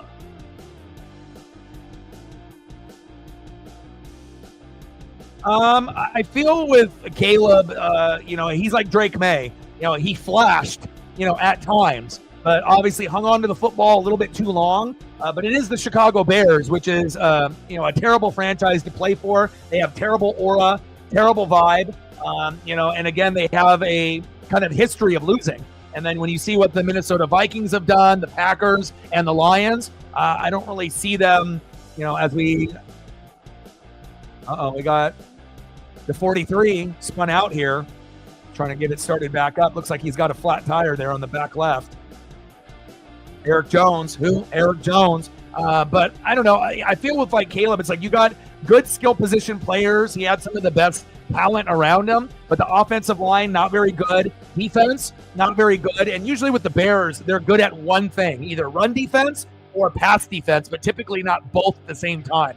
So again, the Bears have a lot to work on, and then also coaching. But now you got, Ben Johnson there, so we'll see if that will improve, Caleb's, overall skill set, and then we'll see like with Drake May as well. But, Bo Nix and Jaden Daniels by far are the 2 best quarterbacks in the quarterback class. But again, it really depends on where you get drafted, who your coaches are, what your supporting cast is, do you have an offensive line or not, and then how is the defense? There's a lot of factors that are involved other than just the quarterback. So, I feel like the last year's quarterback class is going to be one of the best that we've seen in a long, long time. But again, we'll wait to see what Michael Penix Jr. will do. Being the starting quarterback from week 1 this year, we'll see if they can get any more help for Drake May and Caleb Williams. Drake May needs running backs, wide receivers, tight ends, O-line, defense. Caleb has already got running backs, wide receivers, and tight ends. He needs O-line, defense, and just better coaching to be able to mentor him to the right way. So, but they're, Michael right now, and obviously Caleb and Drake, they're still not on the same level as Jaden Daniels or Bo Nix, and they may never be. But if they can get better, then maybe we'll end up having, 5 quarterbacks in the top 15, which would be kind of exciting. And then, hopefully if they keep getting better and better, we're going to see Bo Nix and Jaden Daniels be labeled top 10 quarterbacks. So, and again, as long as you're in the top 16, that's where you're shooting for. And then eventually top 10, because there's 32 quarterbacks. So you want to be in the top 16, not in the bottom 16. So Eric Jones with a big wreck right here as he locks up the brakes. Popped a tire, more than one, and then crashes into the wall. Cautions usually lead to more cautions. Eric Jones has wrecked. No, for me, growing up as a kid, I was more inclined to watch, Joe Montana and Jerry Rice. Before I claimed Tampa as my favorite team in '95 when I was 13 because of Derek Brooks and Warren Sapp, John Lynch, and Mike Allstott kind of vibe. I respected Aikman and Irvin and Emmett, and Dion when he was there, but I've never really been a Cowboy fan or supporter. I appreciate some of the greatness that they have had in the past, but they've been a dumpster fire for the last 25, 30, 35 years. I mean, the last time that the Cowboys were relevant was in '95. We're in 2025, so it's been 30 years of shit. And if you have a terrible owner like Jerry Jones, you're never going to get better. You're just going to continue to do the same thing and expect different results. It's not going to happen. And then you get delusional people like Dak thinking they're like the Eagles and they're close. No, you're not. Be fucking real with yourself. That's something that you keep to yourself. You don't say it to the public, because then you look like a goddamn moron, but again, the Cowboys are always, I don't think they're necessarily America's team anymore. But again, I think people realize anytime any broadcasted network talks about them, no one cares. It's like, oh, you got CD Lamb. He's cool. There's certain players that I think as fantasy players and fans in general, there's 1 or 2 players, on the Cowboys every year that are like, wow, I would love to have CD Lamb on my team, but there's not a lot of them. There's like a couple that you would be like, okay, CD is cool, but I think a majority of fans wouldn't really care for Dak, unless it was like cheap and, maybe a backup, or if you have no quarterback, maybe you would have him for like a year or 2 and then see who you can get after him, but we'll see, how the draft plays out. Now, if they end up getting like Ashton Genty, then the Cowboys will be more relevant and they'll be better, if their offensive line can actually fucking block and whatnot. But, they're a dumpster fire as well. I would not like to be a Cowboy fan. That would be hell on earth. All right, we're 45 laps in here in stage 2. And they're just trying to clean up this wreck here of Eric Jones.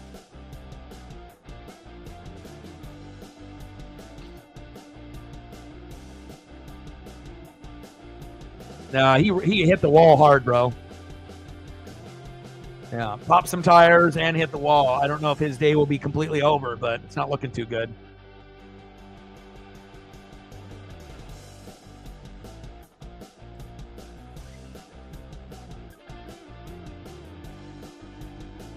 They replayed this race on Tubi on the NASCAR channel, which is free.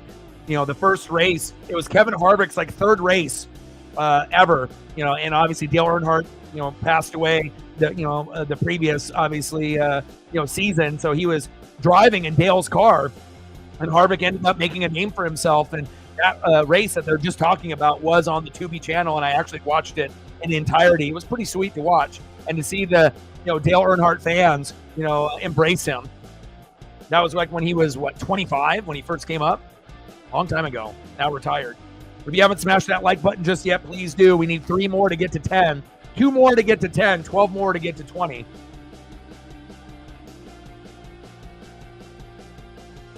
Yep. 100%. Oh, Jerry is worse than Al. I mean, at least Al, he was stubborn in his ways as well. But Al has more sense of mind than Jerry, the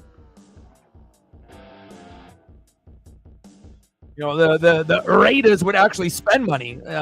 Dallas, they're just delusional. They have no idea what they're doing, and maybe they do. They know what they're doing, but they are, they're strategic in a way where, kind of like the Mariners, where they're not willing to spend money, or they're not willing to put their team in championship contention. They just want to profit. It's like when you go to a Cowboy game, it's like almost like a Broadway show. Like they have like open glass where you can watch the players practice. That should be closed off. It's more of like, going to a show or a concert or a movie rather than a football game. He's just trying to profit any fucking way that he can, and it's taking away the focus from the players and the team and the actual goal of making the Super Bowl and winning. So it shows you, if you have a terrible owner, it'll trickle down to having a terrible GM, terrible head coach, terrible coordinators, and then you'll end up having some decent players. But again, if you don't have structure, it's not going to matter. I mean, I don't think anybody really likes them unless you're a fan of them, What's there to be a fan of besides CeeDee Lamb? Not a whole lot. I mean, there's a few players that are pretty cool on the team, but,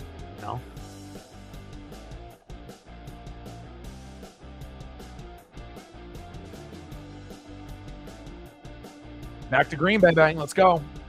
Like, sub, donate, comment, share. If you haven't smashed that like button yet, please do.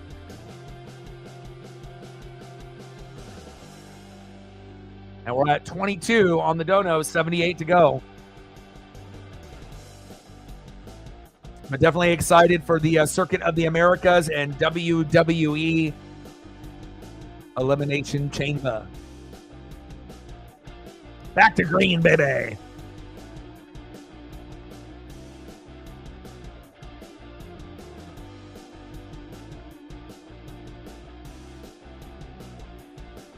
Let me see if I can adjust this leaderboard.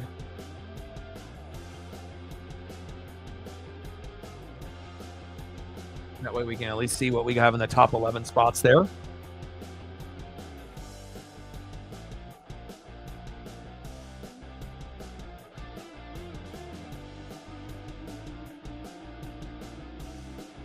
I got to take a quick peek and take a look at what we got on the MLB side. Yeah, I mean, anything compared to last week where we had an 8-hour stream where we had a delay of 3 hours and 30 minutes before we actually went green flag racing. It's almost like, is this it? Like we're already like almost halfway through? All right, we got Guardians 9, Angels 1, White Sox and Royals knotted up at 1, Giants 2, Reds 1, Athletics up 4-0 on the Rockies, Dodgers up 3-2 on the Padres, Rangers up 4-0 against the Cubs, Mariners 8, Diamondbacks 1. Woohoo! Let's go. Rockies 6, Brewers 0. And then we have a final score. Orioles 7, Phillies 3. Tigers 4, Yankees 0. That's surprising. Astros 11, Cardinals 6. Sorry, Sarah. Pirates 5, Twins 1. Nats 11, Mets 6. Rays 4, Braves 2. And, sorry, Nat Man. Blue Jays 8, Red Sox 7. And then Marlins and Mets, they tied at 1. So finally, it looks like the Mariners, as long as they don't blow it like they did yesterday, we're going to get our first win in spring training. Let me see who has done action. Locklear doubled to right. Canzone and Garber scored. Bliss doubled to center. Locklear scored. Williamson single to center. Bliss scored. Julio with a sacrifice fly. Williamson scored. Raleigh with a double to left. Let's go, Cal. JP scored. Canzone double to right. Garber scored. And then Williamson tripled to right. Canzone scored. Let's go. Oh, my. And it looks like they got Cole Young in there. Okay. I like seeing the young guys come up and do some things. Okay. That makes me feel better after watching, both Mariners spring training matchups and, losing to the Padres and the Angels. Looks like we finally might get our first win. in spring training. The bats are alive, baby. Love that. 53 laps in of 100 here in stage 2, 260 total. And with another 16 laps, we'll be halfway through the race. 3 cautions. And as you can see, the yellow on the graph, those will indicate the cautions. Green flag racing. And 18 lead changes?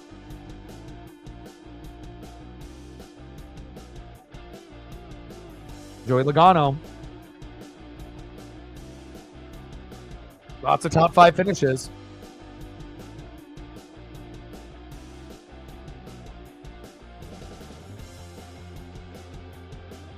You know, like the carbon fiber or the black hood look on the Cindric car. Yeah, sometimes when they end up having a different color rear end, you know, or hood, it definitely kind of takes away from the car a little bit. You know, obviously having it all be one color, you know, if it was just like that neon yellow all the way through, might look a little bit sharper. I would agree with that. You know, but sometimes it's not just the hood, it's the sponsorship that goes on the hood so it can be seen. You know, so sometimes, you know, it's by strategy, you know, with the hood. Sometimes it's based off sponsor, you know, and also depending on, you know, what they have, you know, a carbon fiber look, a black look and whatnot. But yeah, the Cindric car definitely looks a little bit better when it's all, you know, kind of one, you know, straight color. It's like even with Chase's car where he has the blue like today and just a little bit of the yellow Napa. And then sometimes they have, you know, that white sprinkled in, you know, with the blue, but it doesn't, you know, it looks okay, but it like this one here. So like, you know, this one, it's like you got a little, you know, and some people might like, you know, the white on the top of the, you know, the doors there on the top of the car and in the front fender, you know, but if you look at, you know, the car that he's using, obviously now where it's like all blue. And again, I like, you know, being able to see different color schemes, you know, and obviously him getting rid of Hooters and bringing in the Prime car, which we're going to see this year. You know, it'll be interesting to see, you know, the standard car and some of the, you know, modified looks of the car and the sponsorship. But you know, having the straight, you know, Napa blue is beautiful. And, you know, and again, I like a little bit of white or yellow mixed in, but again, everyone's going to have kind of their favorites and whatnot. So.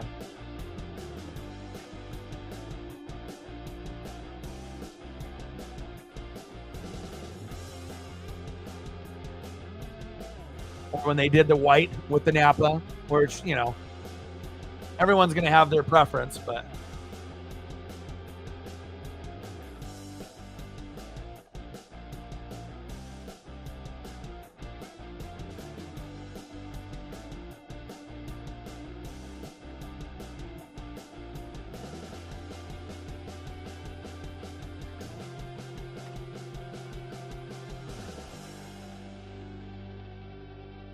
That's what you get to see right here. It's a clean looking car, man. Clean. Maybe I like it too because it kind of reminds me of the Mariners as well with that same type of scheme.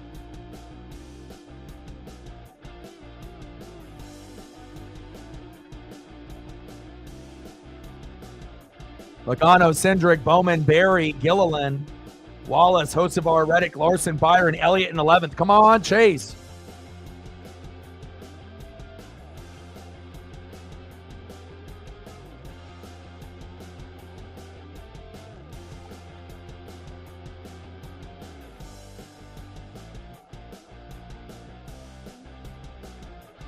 Oh yeah, we're gonna get a wreck. You know that.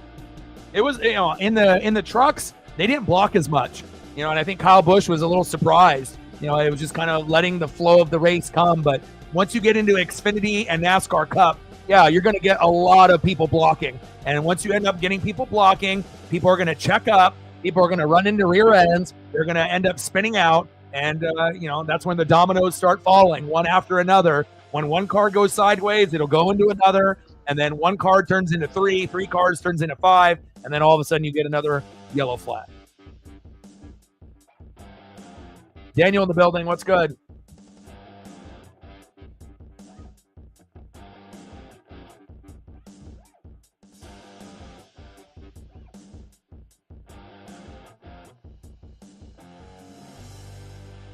I'm going to go check up on Paisley here real quick. Give me one sec.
All right, I'm back.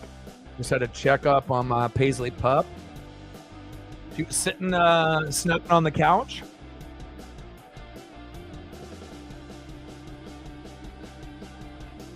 Happy Sunday, brother.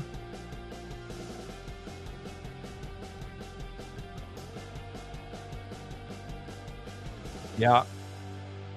Good old Schrader. Exactly.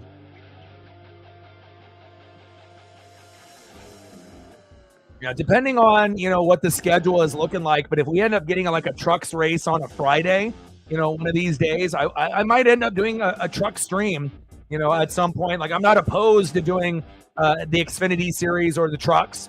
Obviously we'll get more people, with the, NASCAR Cup Series. And I get it. Racing isn't for everyone.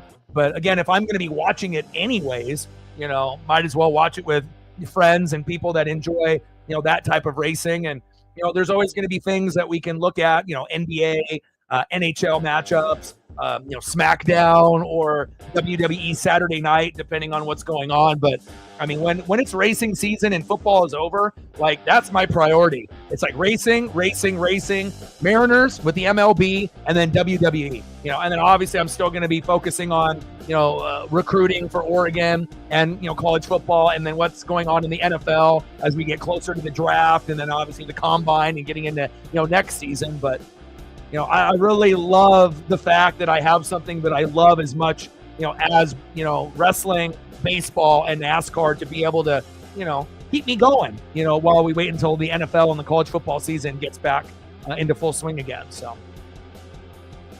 and I love the fact that NASCAR goes, pretty much from like February to November. It's almost the whole year. So it's like you literally only have like 2 months off, and then all of a sudden you're back into it again. And I love that.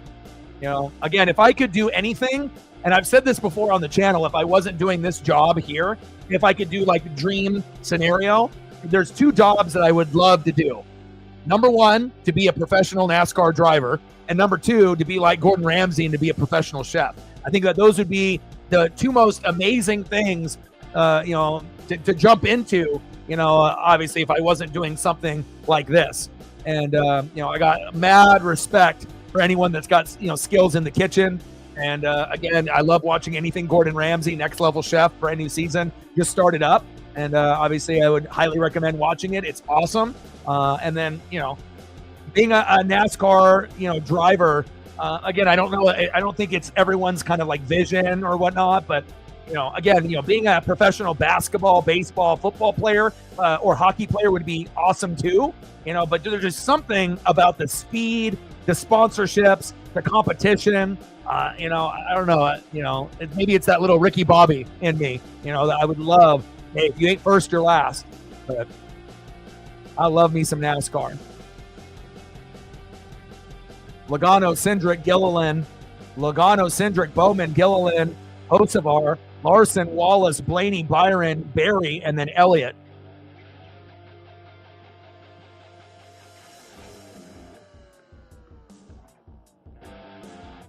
Yeah, but like I said, I like the trucks, underneath NASCAR Cup. And it's not like I don't like the Xfinity series, but I think it's just like, what gets me more excited, the Xfinity series, it's like I'll watch the race and I enjoy it.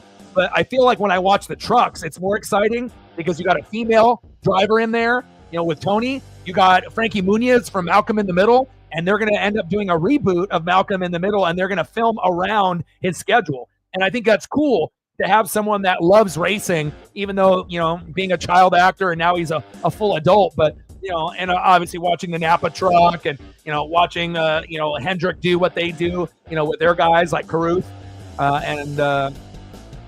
It's just a different vibe with the truck. The aerodynamics, the way they look, the speed, the way they race on the track, it's completely different than the cars. And I love it, man. We got to tire down.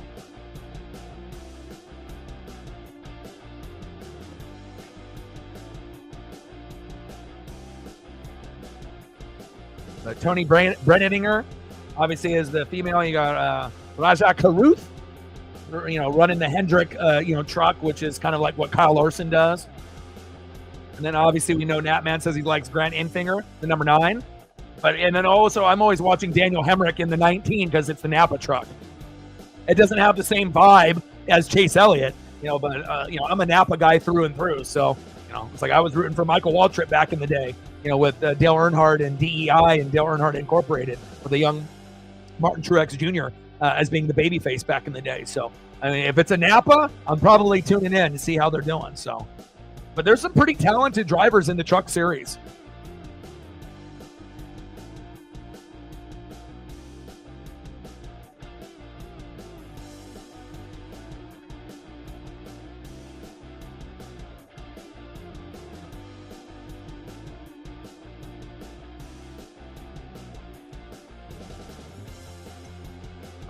From what I've heard, it's terrible. But again, I would have to watch it myself before I give an opinion. But based on a lot of the, Rotten Tomatoes and a lot of the, people that have seen it, it sounds like it wasn't very good.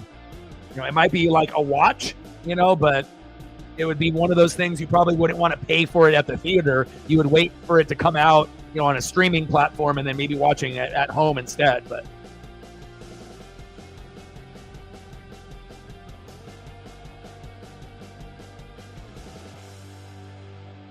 Marvel is like Star Wars. It's going to be one of those things, like, especially with the Star Wars spin-offs, some are going to be amazing and some are going to be just okay,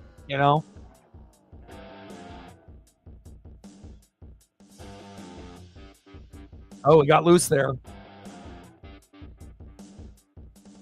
And Aaron's 34.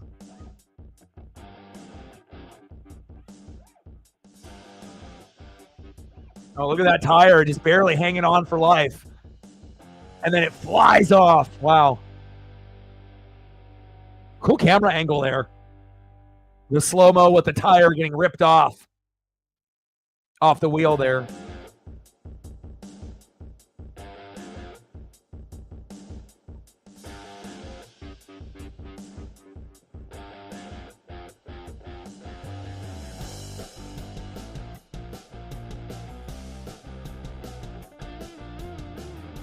Yeah, I feel with me personally, I like a little bit of everything, Marvel, DC, Star Wars, but I feel with like Marvel, some of their stuff is like amazing and some of their stuff is kind of shitty.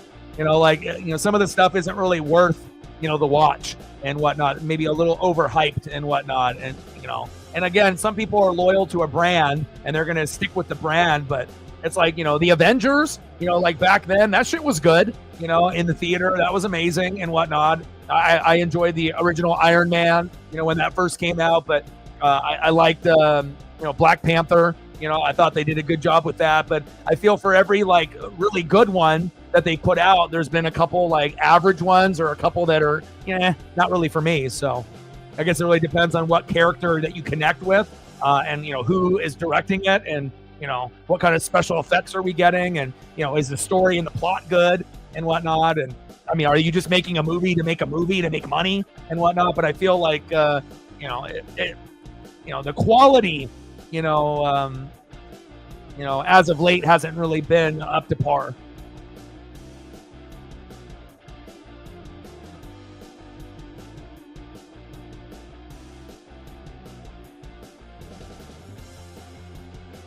Let's go, baby. Jason 10th. I mean, that's a good sign for being, starting at 19th, and he's been hovering around the top 11 pretty much, the whole night. So, hopefully we can get up there. But, Logano and Cindric have been very, very strong. And we'll see. And obviously it's good to be able to see a couple Chevys up there. Obviously you had Bubba and Blaney up there at one point or another. You knew it wasn't going to be all Fords, even though at the start of the race it was 9 Fords and 1 Chevy. And the Chevy was in 6th place, and that was Kyle Busch. So you're going to get the Toyotas and the Chevys finding the right adjustments to keep up with these Fords. But again, Logano and Cindric have been pretty dominant, up there towards the top. And we'll see if another Ford can join them, like Ryan Blaney.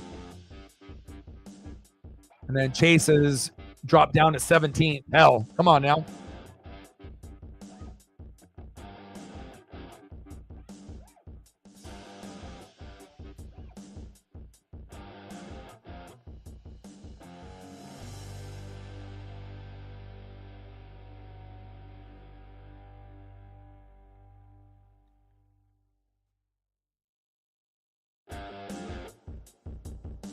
Yes, they have. They've dominated. Ovechkin nets 3, 13 goals shy of the record. You're getting close. Bregman homers for the Red Sox in his spring debut. I got to check up on the Mariners here. All right, we're in the middle of the 5th, and it's still 8-1. There we go.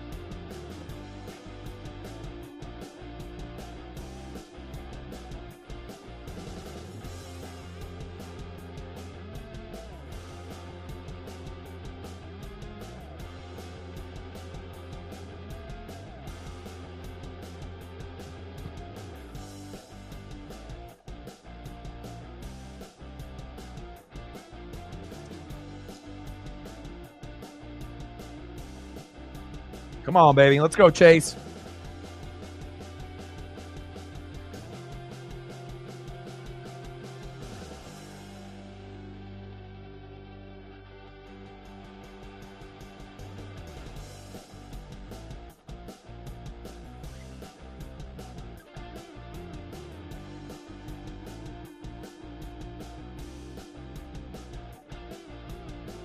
Let's go, baby.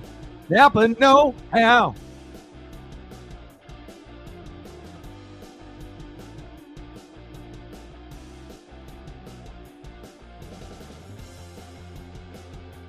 Michael McDowell, 3 laps down.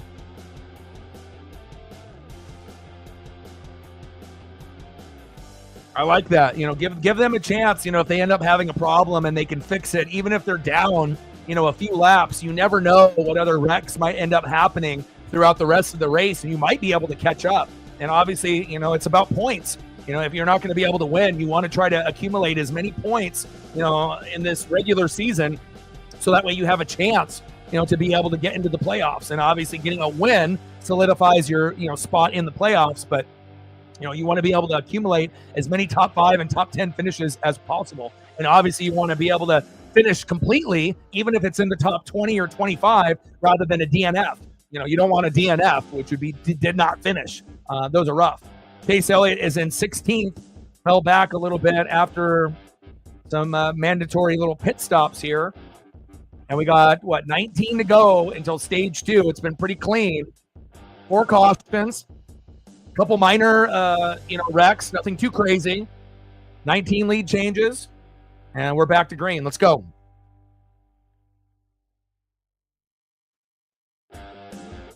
All right, take care, Megan.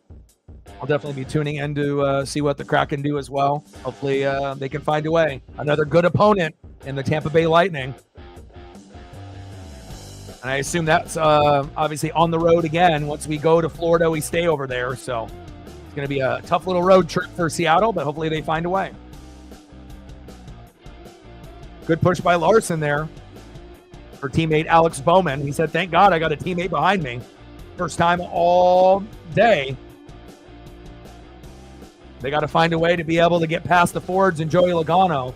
Logano looking like he might win this race today, unless he ends up getting caught up in a bad wreck, but he's been very good.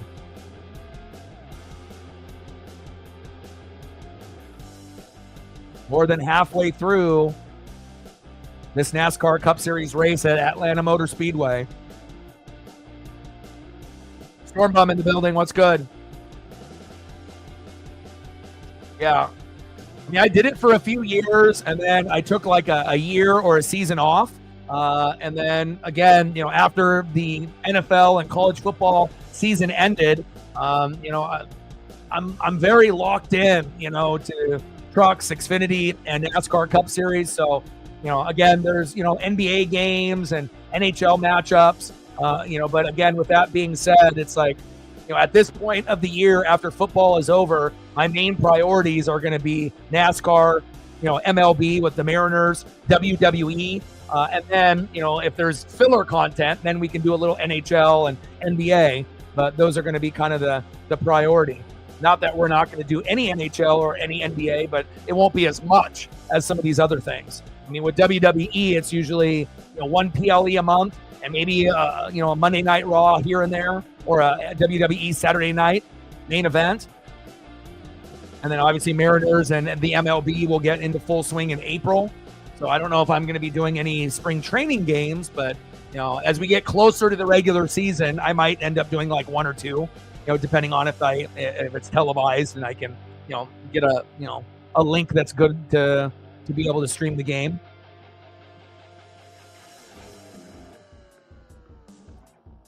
$14 laps to go. 86 out of 100 here in stage 2. Logano, Bowman, Cindric, Kosovar, Larson, Blaney, Wallace, Byron, Barry, Stenhouse. Come on, Chase. Chase is up to 12th now. Let's go. Hope you feel better, my guy.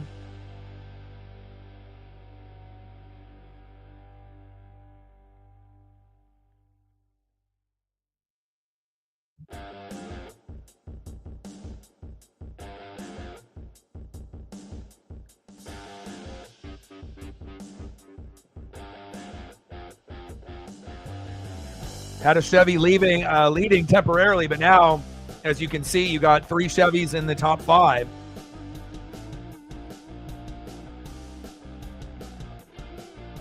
Chasing 9th. Let's go, baby. Happen, no, how?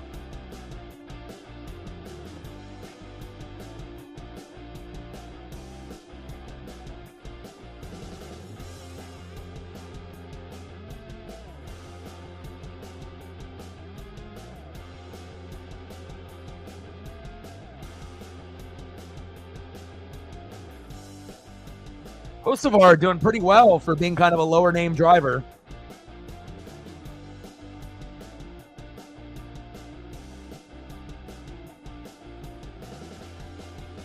Come on, Chase.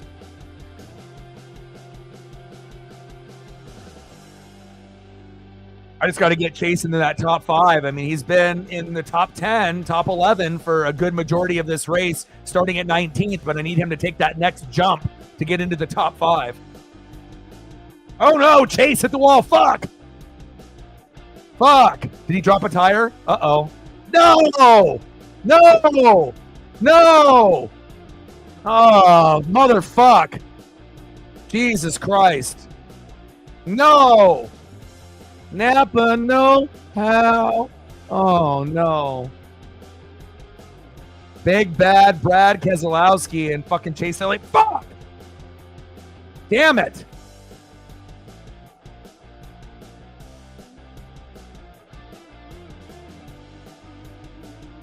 I need to see the replay here. Obviously, Chase was starting to get a little bit loose there. I don't know if he had a tire pop on top of that, but sweet Napa jackets by those fans in the crowd that they're showing. Fuck, man. Damn it. Ricky Spinhouse Jr. does it again, huh? Motherfucker.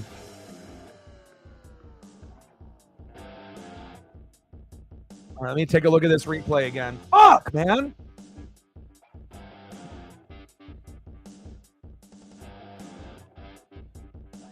Oh, yeah. One car bumps into the yellow and then into Chase. It was like a domino effect. And then he goes sideways. Big bad Brad goes right into him. Jesus.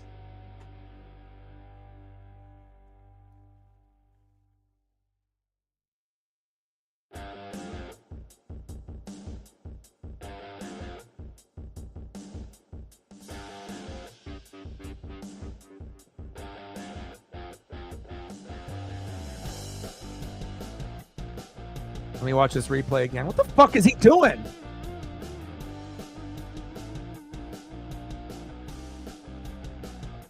And I feel bad for Brad. That's just the wrong place at the wrong time. Once Chase went a little sideways there, you knew his car was going to flip around. And oh, brutal.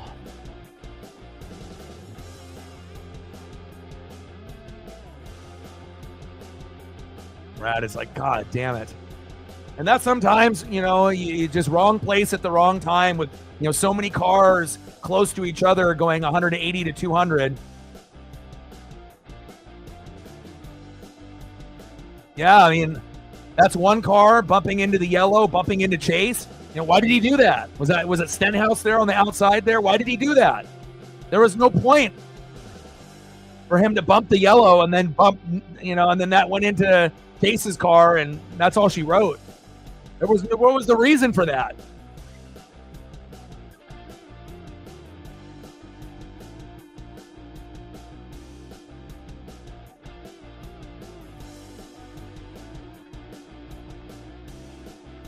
Chase tried, man. Motherfucker. Yeah, 47. You son of a bitch.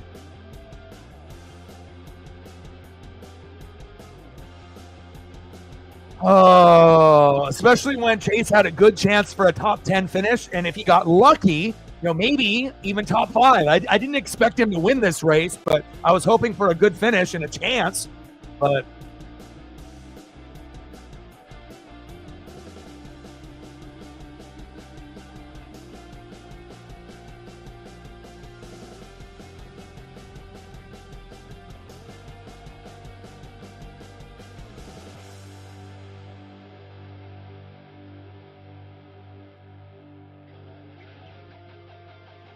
no, I mean, he has every right to be. I mean, it was, like a domino effect. You had one car on the outside that bumped the yellow, and then the yellow ended up bumping into Chase, and that's all she wrote. And, when you're going 180 to 200 miles an hour, even sometimes it's just getting bumped in that tight spot of your car, and that might be all she wrote.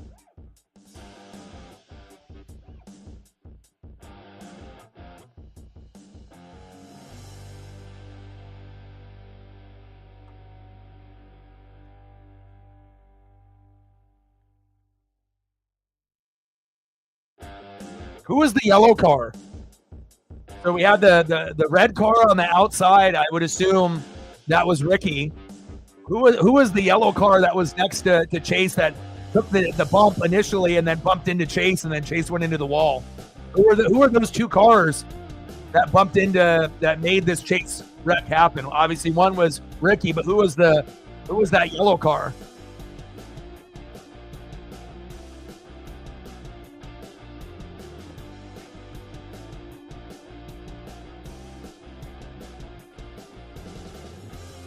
Was it Briscoe?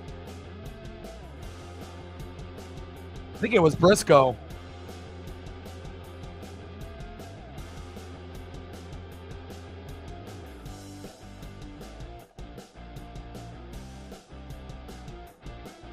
Fucking Stenhouse, you bastard.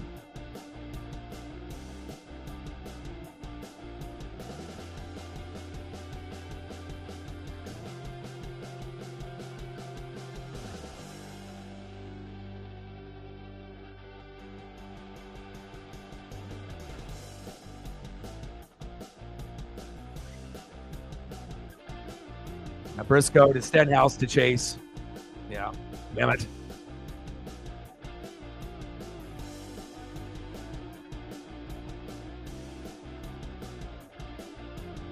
Yeah, we'll see what happens, but I mean, Logano has looked money, all day. So I mean, as long as he doesn't get caught up in the big wreck, he's going to have a very, very high probability of winning this race, especially being in front with the clean air, got a good car.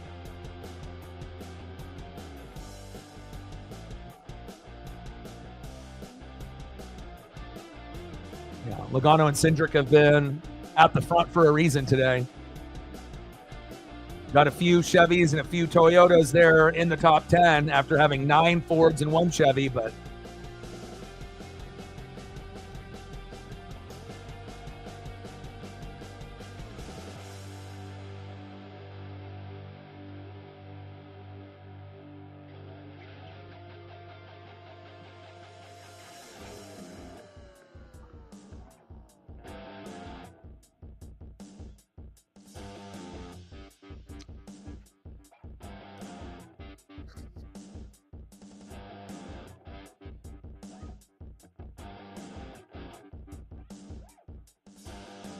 oh, damn. I mean, it's one thing if you have a favorite driver and they fuck up, but when it's like out of your control, out of your, favorite driver and whatnot, and someone wrecks into you, or they bump one car and that bumps into you, and then your day is over. Like, it's a shitty way to kind of, end the. I mean, I know they're working on the vehicle. I don't know if we're going to get Chase Elliott back out there and whatnot, but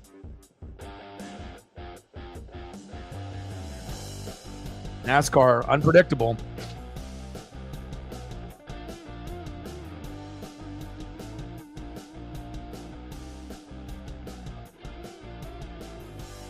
Yeah, but Cindric definitely has a chance to win this race again. All these Chase fans are just pissed.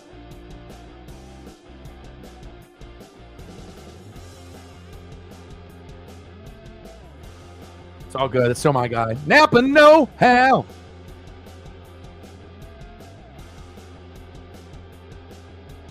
But again, Ricky Stenhouse Jr. gets the nickname Ricky Spinhouse because he does this all the goddamn time. It's not like this is the first time, and again, there's going to be some bad blood, and, at one point or another, you're going to see a fight, or, someone, and Chase isn't really the type of guy to go fight somebody, but there definitely will be some confrontations, and sometimes tempers get flared, punches get thrown, a couple pushes here, a couple pushes there.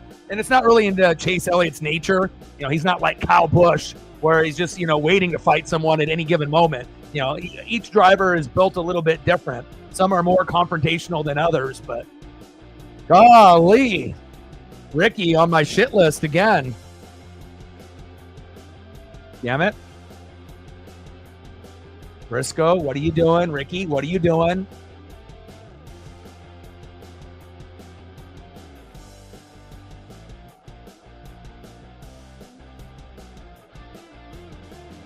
Let me take a look at some of the baseball scores while we're waiting here. They're trying to get everything settled in. It definitely looks like it's a Logano-Cindric type of race, but we'll see if there's anyone else that can challenge them.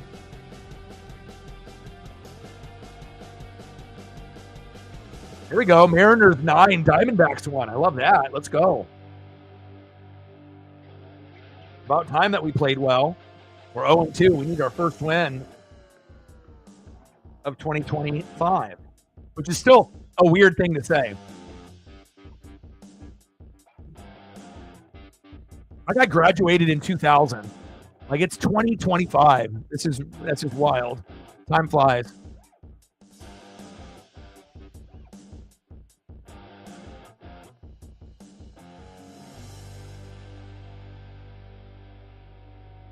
Yeah, I mean, we know, Bush like loves it. If Bush, had his option of not getting fined or in trouble, I mean, that's, they don't call him rowdy for no reason. So it's kind of like Joey Logano. He's not going to be everyone's favorite, but everyone knows that they're, a good driver. Had a rough year last year, didn't win a race, for Bush, but, getting that truck win yesterday, obviously, will hopefully help him, win at least a race this season. I don't think it'll be that crazy to think that Kyle Busch, won't win at least one. But, sometimes that gets in your head, especially if you go through a whole season, and normally you win, 1 to 3 races every year, and then you don't win any. All right, we're back to green. 3 more laps to go until stage 2 ends here. Joey's car is by far the best, with Cindric as well. But Joey's car, clean air, been at the front pretty much the whole race. He's been very dominant.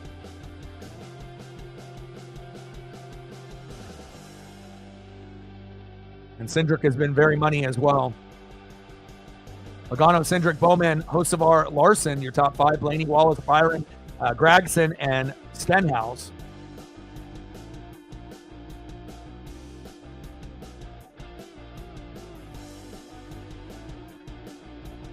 Two to go.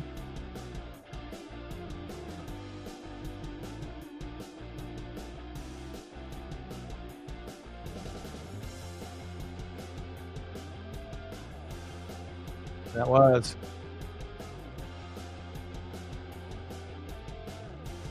Larson getting Bowman a little push there. Chevy 2 Chevys out front. You haven't seen that in a while.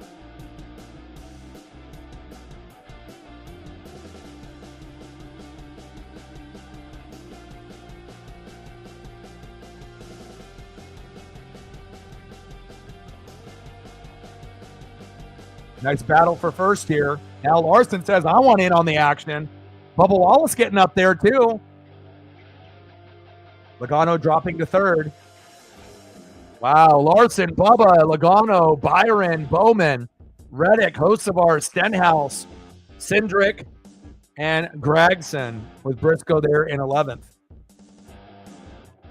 3 wide.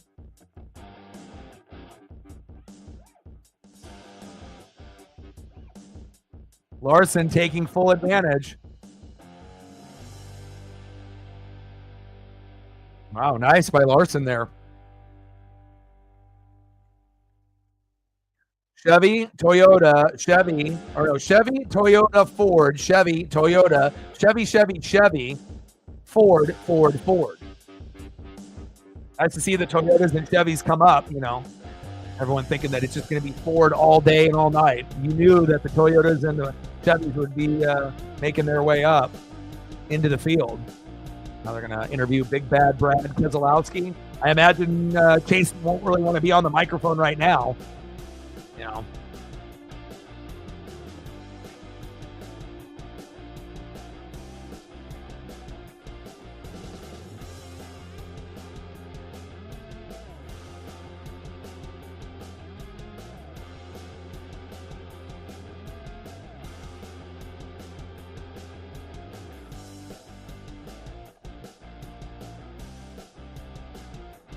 Tough break for Brad and Chase.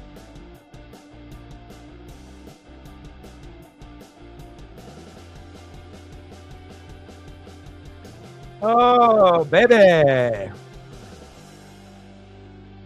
All right, so we have our last stage upcoming for stage number 3. And this is more how we typically like it, right?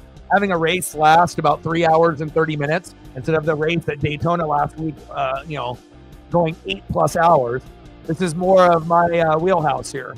Just unfortunate that Chase ended up getting wrecked, which is shitty, but I will still enjoy, this race, because again, it's not just all about Chase, it's about the sport itself. Just unfortunate circumstances, and we'll see in the future if Chase retaliates on Ricky if the moment presents itself.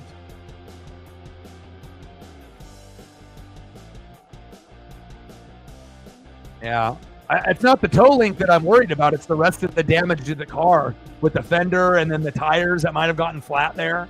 I don't know. There would look like some body damage that they had to pull out of the frame of the car too. So I hope that we get to see him out there, but Big Brad, his day's done. He's wrecked too much, but I don't know if we're going to see Chase. I highly doubt it, but if he does, that would be awesome, but I don't know. It looked like there was too much damage on his car. So we'll see.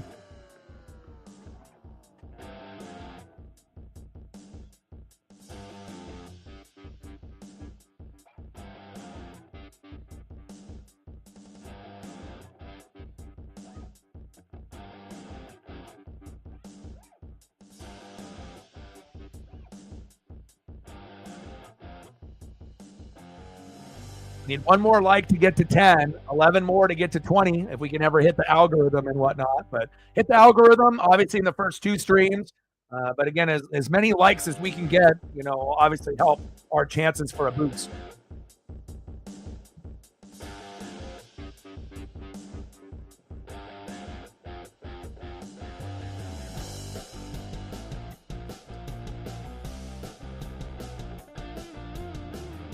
Nice to see Bubba and Reddick in there for the Toyotas.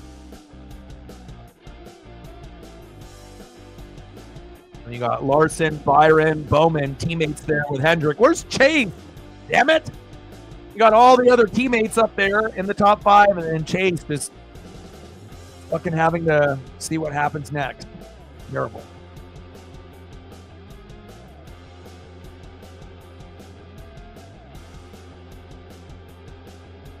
$78 to go.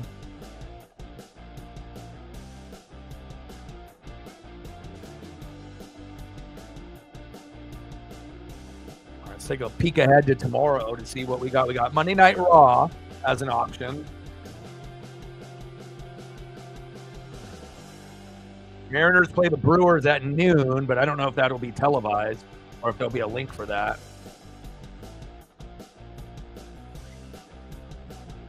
Blazers play the Jazz at 6, so I might do that. Just, for filler content, unless we do like Monday Night Raw. Kraken play the Lightning here in about 37 minutes. And let's look what Monday, there is no Kraken.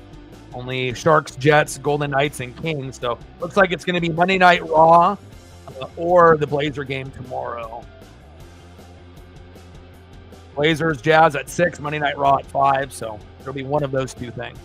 But I'll be watching both at the same time. So even if I call the Blazer game, Monday Night Raw will be on, obviously the whole time in the background.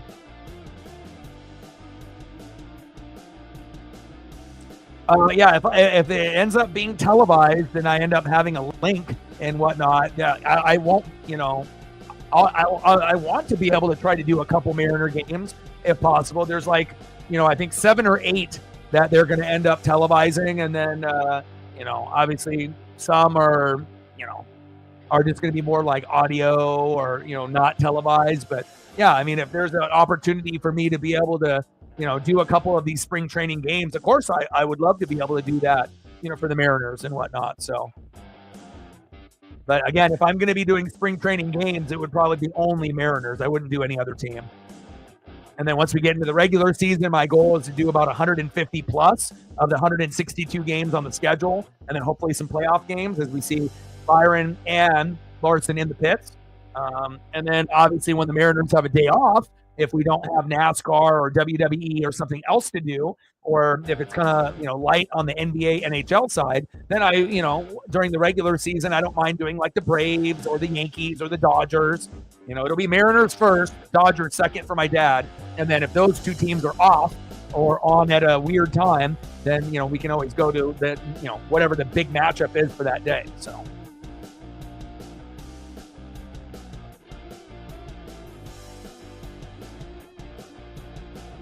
Yeah, we'll probably do Kraken Blues on Tuesday, and I'll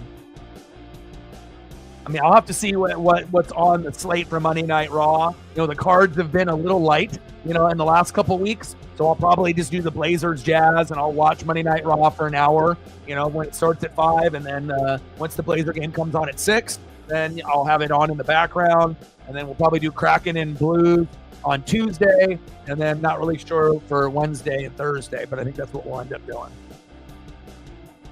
Normally I'm going to be watching more than one thing at the same time anyways, so just because we're not doing a WWE Monday Night Raw stream doesn't mean I'm not going to be watching, so I'll do commentary on both. Sure, I got you. I'll get you some Christopher Bell.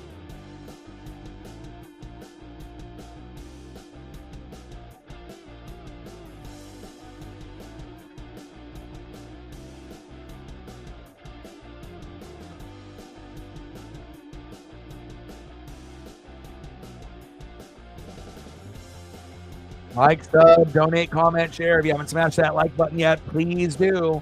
Every like adds up and matters. Paisley's in here now. She misses her daddy.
Echo Park Automotive Grand Prix. Let's go.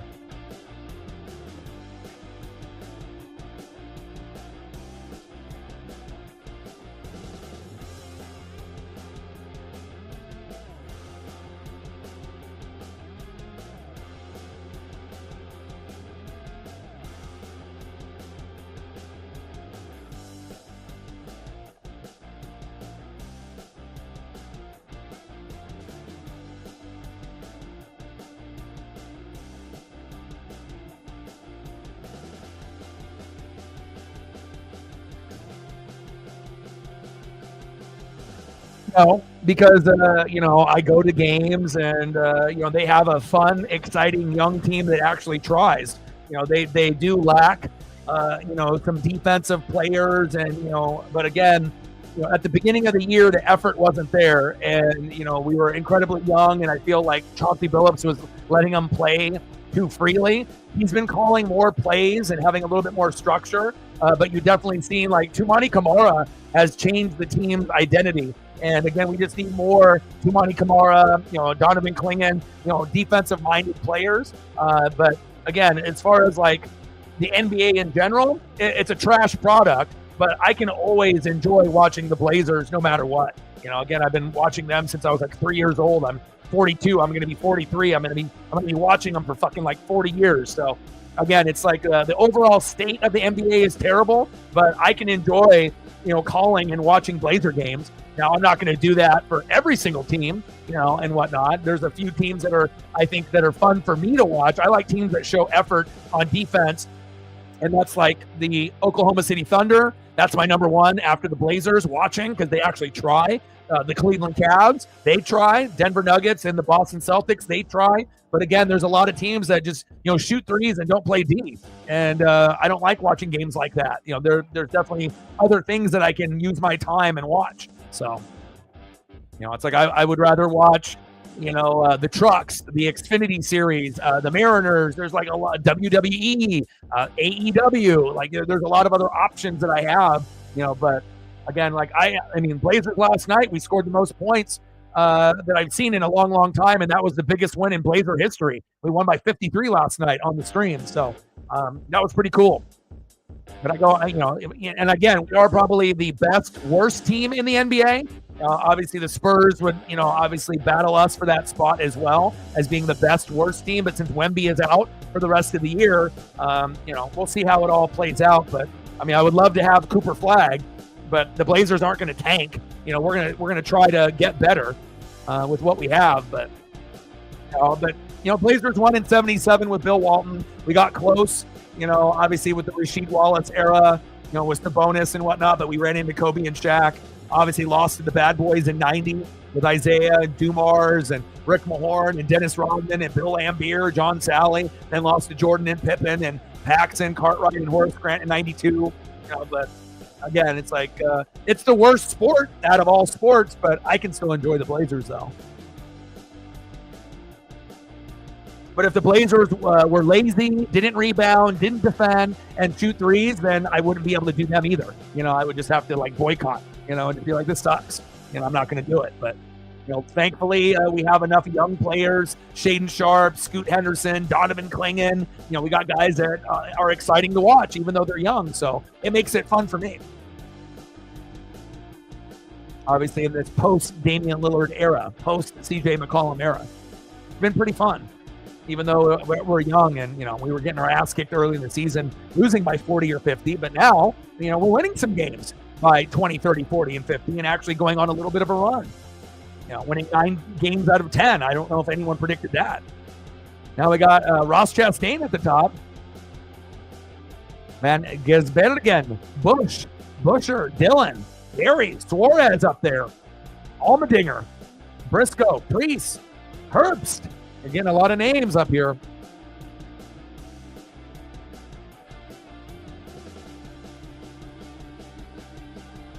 Elliott still in the lead lap. Is he back out on the track? Did they fix all the problems? Besides the toe link and then the frame damage and the fender and the tires?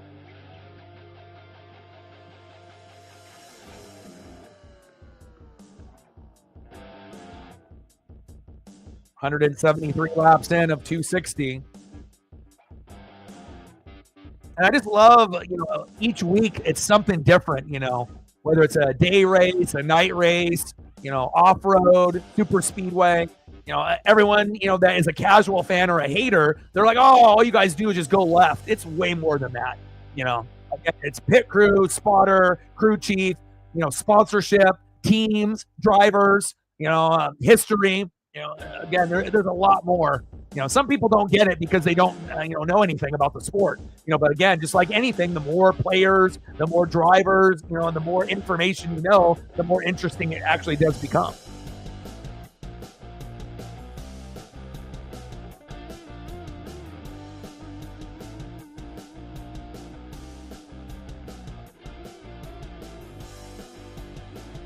Christopher Bell in 11th. There you go. Cole's loving that.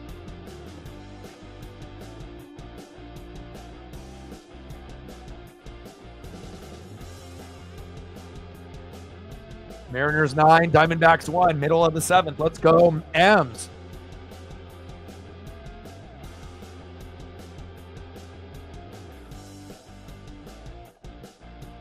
$85 to go.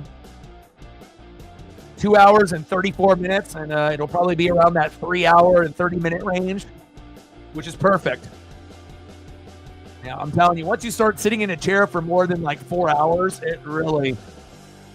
And I got a really comfortable chair. I don't got a cheap chair. I mean, the chair that I have here in the studio, it's like a, $200-300, computer chair. It ain't a cheap one. It's definitely a high-end one. And, even with that being said, even with these high-end, chairs, that streamers use and whatnot, I mean, it's just nice to be able to walk around and get some fresh air. And it's raining like cats and dogs over here in Oregon, but I'll be happy to go for a long, long walk. I would like to say a victory walk, but since Chase ended up getting wrecked, that won't be the case, but I'll still have a good day.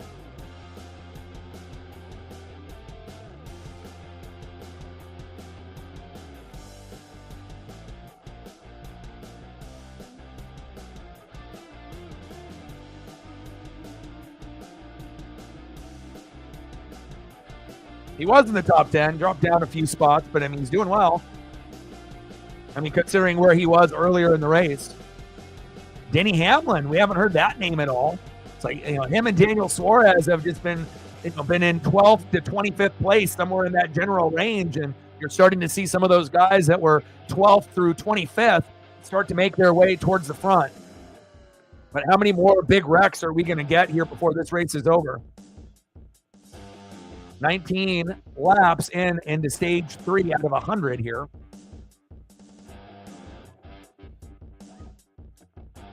Yeah, 100%.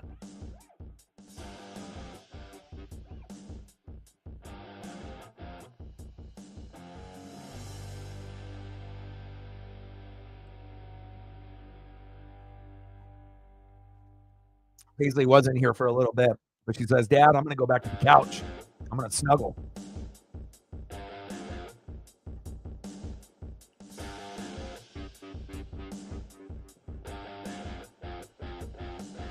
Yep. Yeah, the restart changed everything. We're seeing Ross lead. Then gets betted again up there. We haven't really seen his name up there at all. Nemechek, you're starting to see him. Herbst kind of move up and down. Crank It Up. Crank It Up was my favorite back when Fox did it in the 90s and the early 2000s. We talked about this last week, too. If you got any kind of surround sound system, Bose or anything similar to that, man. It's kind of not really the same now compared to how they used to do it. Is anybody in the room right now, are any of y'all taking advantage of the HBO add-on where you can end up seeing inside the cars? Is anyone in the room right now watching that also while they're watching the race on TV? I mean, the only person that I know that has it is Judah. But I may have to tap into that at some point.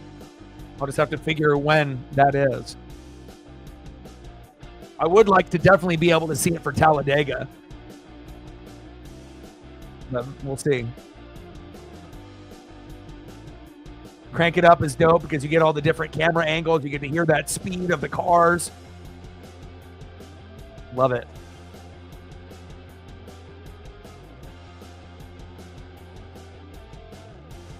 Big wreck.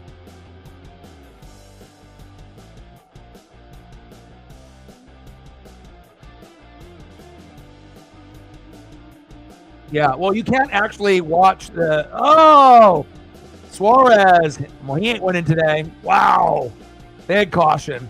Because, again, when you end up watching the HBO add-on, it's just like inside the driver's car, but I'm not sure how much audio you're really going to be able to get there, and you're not getting the broadcasters, so it's like you have to watch it on Fox or FS1 or NBC, and that would be on an additional screen for you to be able to.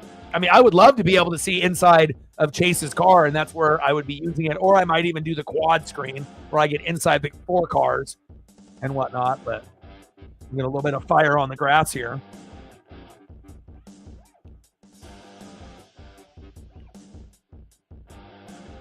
I might have to order it at some point, but oh yeah. Safety team is out there. Put that fire out. Shane in first, huh? Ross, Chase, Austin Dillon, Kyle Busch, Byron, Busher, Cindric, Barry, Reddick, John Hunter, Nemechek. Man, you're getting a lot of these names that were, sitting, again, 12th through 25th, kind of making their way up the field based on a few of these untimely wrecks and cautions. Let's look at this replay again of Daniel Suarez and see if he gets loose or if he gets tapped.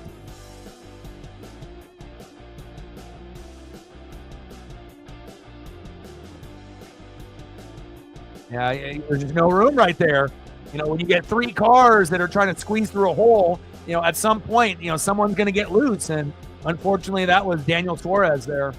Not as shitty of the Chase Elliott wreck where you have 1 car going to another car that goes into Chase and then, that happened. But you have 3 cars, trying to go into a spot that's only meant for 2. And you're trying to squeeze in between 2 cars there, and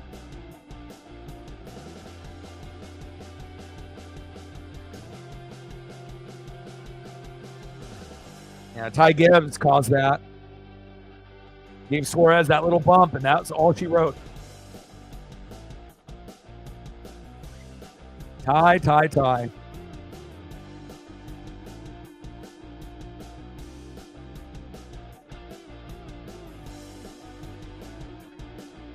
Gibbs 100% caused that wreck. What the hell was he trying to do and getting in there and squeezing in between those 2 cars? There's no room. There was no room. Dummy. But again, he's young and he's inexperienced and whatnot, but he knows better than that. And what's really shitty too is when you get someone, that does that, 9 times out of 10, they don't get caught up in the wreck. They get around it. They go through it, and they cause the wreck and then they get out of there real quick, It's like they don't get punished for their actions. They usually find a way to wiggle their way around the damage that they caused. Fucking Ty.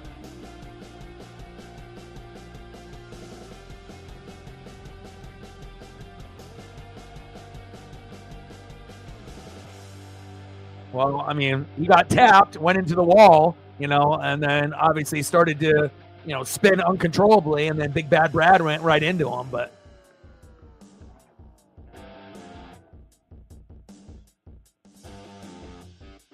I love racing, man.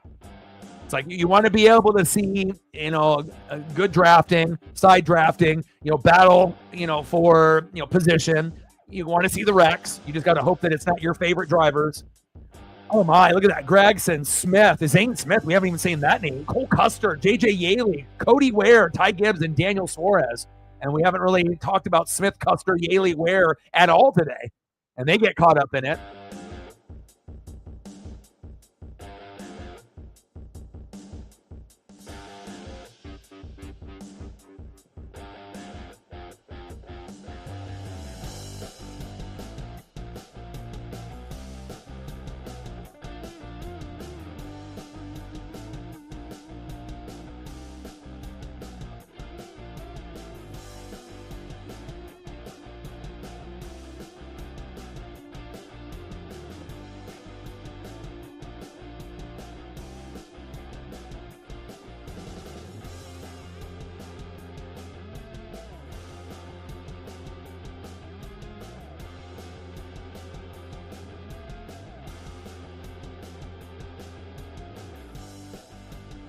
Oh, man, oh, man, oh, man, oh, man, oh, man. Shout out to all the racing fans hanging out with your boy, man. I love this. Hopefully, we'll get some people to come through here before the race ends and to come hang out and say hello. Didn't hit the algorithm in this particular race, which is a little unfortunate. Was hoping for, a few more likes, a few more subs, a few more, possible opportunities for new subs and donos and whatnot. But we've been gaining some more subs, which is always good. Gained about 3 or 4 today, which is nothing to complain about. And now we only need 70 to get to 20,800.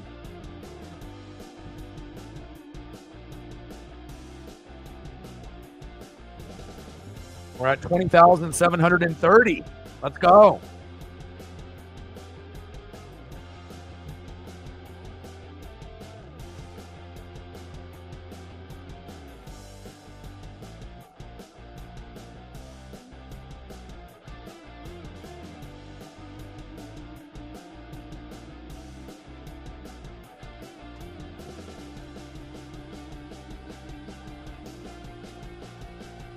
Take a quick peek at the MLB. Dodgers up 8-3 against the Padres. Mariners up 9-1 against the Diamondbacks, top of the 8th. Hell yeah. And then the Kraken is going to start here in about 16 minutes. They're playing the Tampa Bay Lightning. I don't know if you're going to be able to get that spark of lightning that we got against the Florida Panthers, but one against Kucherov and Point. But we'll see. Hopefully we don't get blown out.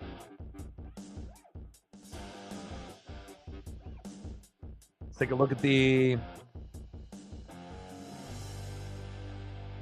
Montour, Ebbs, Riker Evans, and Jared McCann. Day to day, and Ebbs injured reserve, so you might get Montour, Ebbs, Riker Evans, and McCann possibly today. Yanni Gord is on IR until March 8th. And it looks like, who do they have? Kucherov, Sorelli, Paul, and Geeky are day-to-day. And Jonas Johansson is out until February 25th, which is a couple days from now. Hopefully Kucherov plays to make it, interesting. But if Kucherov doesn't play, that might be better for Kraken. But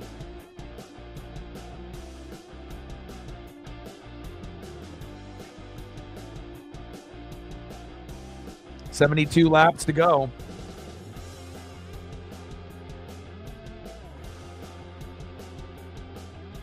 This is cool on NASCAR.com where, again, they're updating, different little footage pieces. You can end up, doing a little, review based on certain laps, cautions, passes, wrecks, strategy. And then they've done a good job with obviously updating everything with driver, position, car number, sponsor, brand. I like it.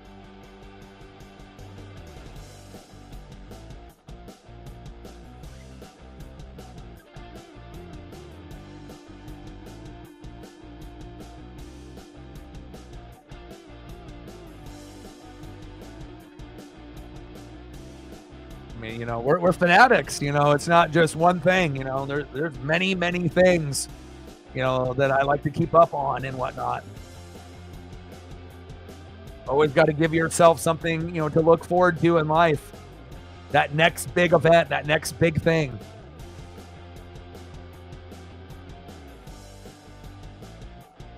But for me, it was Dale Earnhardt back when I was a kid. But there was a little bit of a gap where I didn't really pay attention or focus as much. Then I got a warehouse job, and my boss, he loved it. He loved NASCAR as his, number one thing. And then him talking about NASCAR just as much as football, if not more sometimes, he got me re-energized, kind of back into the sport 20 years ago.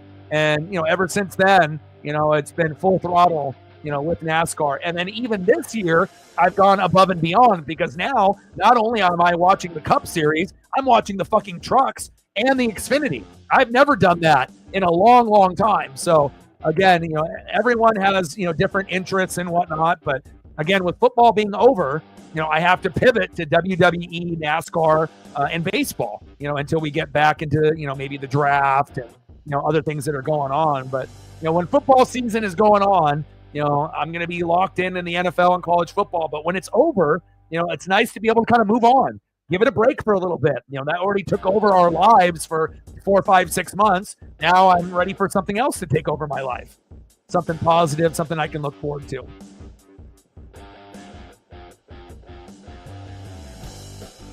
Chase Briscoe. Kind of weird seeing the Bass Pro Shops on Briscoe's car, not on Martin Truex Jr.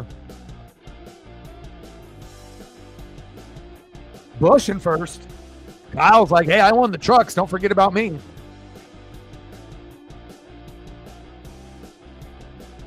Yes, I do.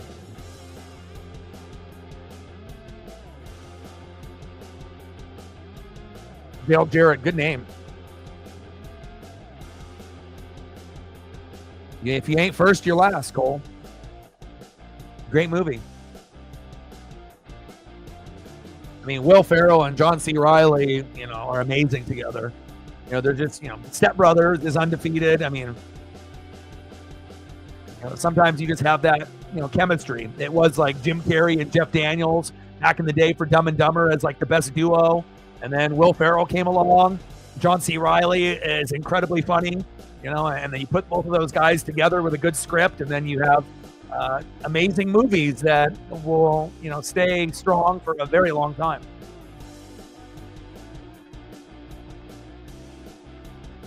There he is, Kyle Busch, Rowdy. Not everyone's favorite, but again, definitely a guy that deserves to get into the winner's circle at least once this year. It ain't the same, though, with his goddamn Cheddar's 8 compared to the M&M, and I think that has something to do with it, too. Being on that team with that sponsor with the M&Ms, it was a dominant car and a dominant team, and it just isn't the same, with the new sponsorship, new team, and, And again, I feel like if you look good, you feel good, you race good, and sometimes if you just have kind of a plain Jane sponsorship or car, again, you don't necessarily need to be so flashy like he was with the M&Ms, but that was a fire car for Kyle for all those years.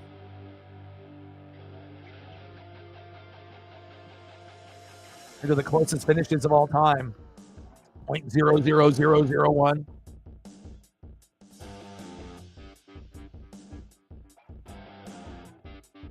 Yeah. Denny with the FedEx. Yeah.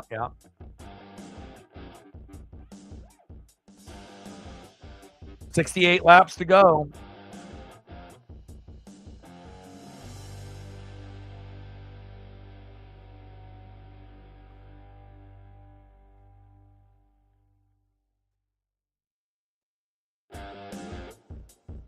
But if you end up having a fire sponsorship, it stays forever. Dale Jr. and the Budweiser 8, no one will ever forget that with that red car. The Home Depot 20, for Tony Stewart, no one's going to ever forget that with that orange ride. Jimmy Johnson in the 48 in the Lowe's, Jeff Gordon in the DuPont 24, Dale Earnhardt and the Good Wrench 3. It's just like you end up having these sponsors and these cars and these looks. And, some cars, they just kind of come and go, and they'll have different paint schemes and, different drivers, which is kind of plain Jane. But, when you end up having the right combination of driver, sponsorship, number, color of the car, crew, it just all comes together. Not every NASCAR vehicle, is on that top tier based off looks. There's a lot of cars in the field that are just, they're there, but there's nothing really too special about them. Some definitely have a better paint scheme than others. All right, we're green flag now. Let's go. 67 to go.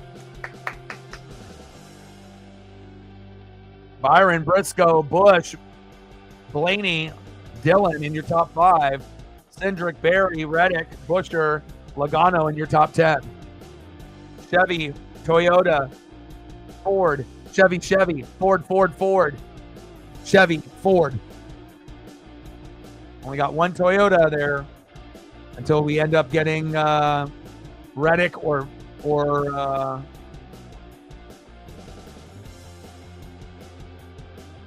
Bubba Wallace. Where's Bubba at? 14th?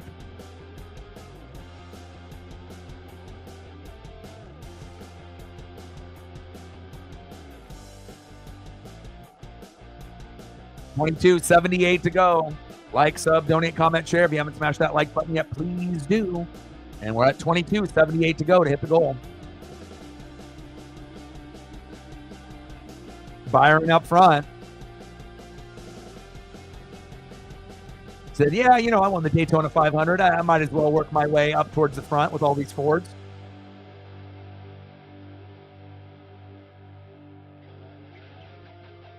I like night racing better than day racing, just the way that the race overall looks.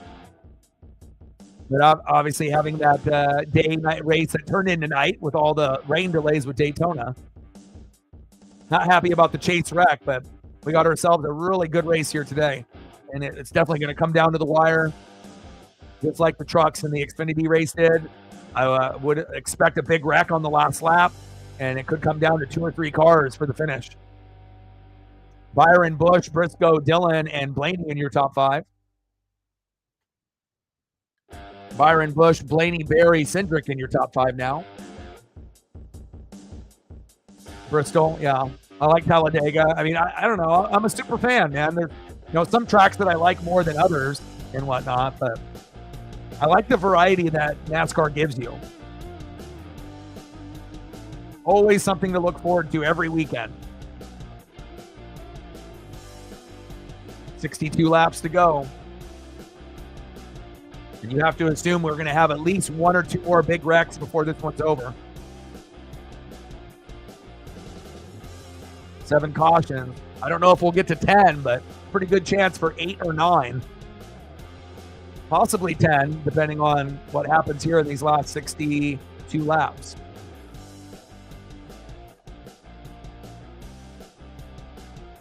North Wilkesboro, great history there. Yeah, I hope so too. And I like Bowman Gray replacing the Clash. I think that is a good decision there, and hopefully that'll be something they do every year.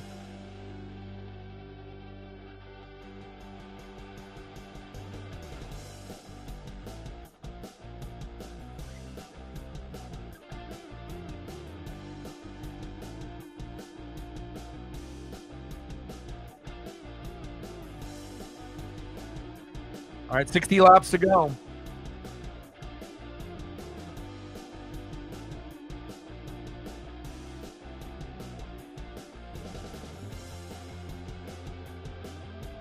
Busch and Barry battling it out for first place. And you can't count out Joey Logano. He's just floating around, just waiting, to make his move. Him and Cindric had a very, very good car, and Cindric is still in the top 10 as well. Sliding down a couple spots to 8th last time that we saw, but now worked his way back up to 5th. Barry, Busch, Blaney, Logano, Cindric, and then Byron, Chastain, Briscoe, Hocevar, and Buescher, with Hamlin in 11th. See if Hendrick Motorsports can get some of their vehicles up there.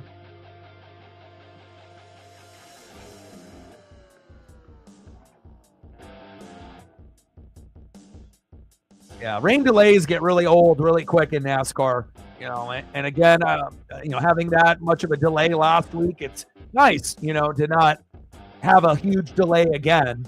It kind of wears on you. It doesn't make you dislike the sport, but it just, you're like, come on, it kind of takes some of the excitement out of the full product when you're having to wait so long for the rain. But that's just a part of what NASCAR is, especially when they're outside, right? There's no roof, there's no protection, and you're racing from February to November, and in a lot of those months you're going to have rain. So, but thank God Atlanta is doing us right.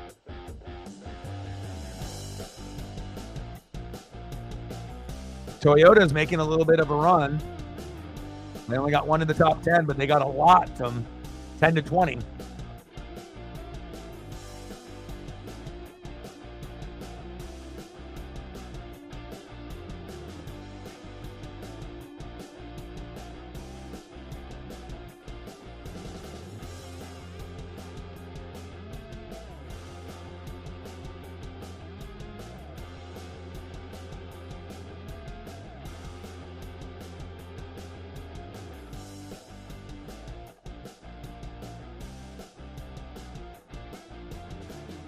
All right, Josh Berry, I see you. All right, 56 laps to go in the Ambetter Health 400 and Atlanta Motor Speedway. Uh-oh, we got a wreck. Maybe 2 more after this one. Uh-oh. 54 again.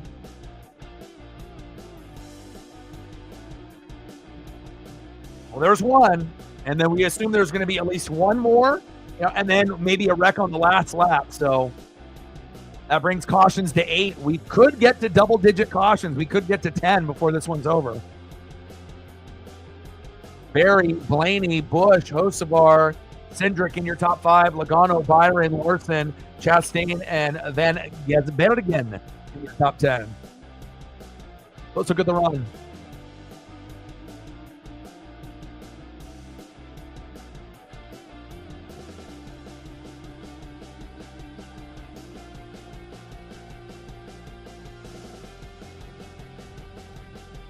Wow.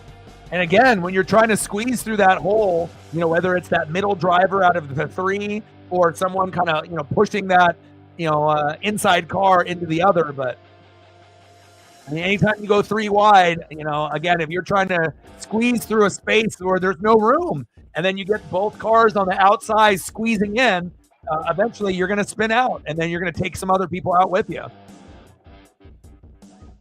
Busher, what are you doing? Briscoe, what the hell are you doing? Give the Bass Pro Shops back to Martin. The hell are you doing?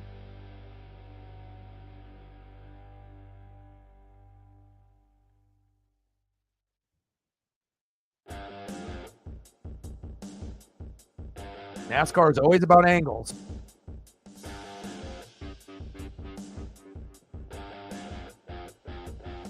Brutal. 8th caution of the day. Reddick, right place, right time. He's like, get me the hell out of there.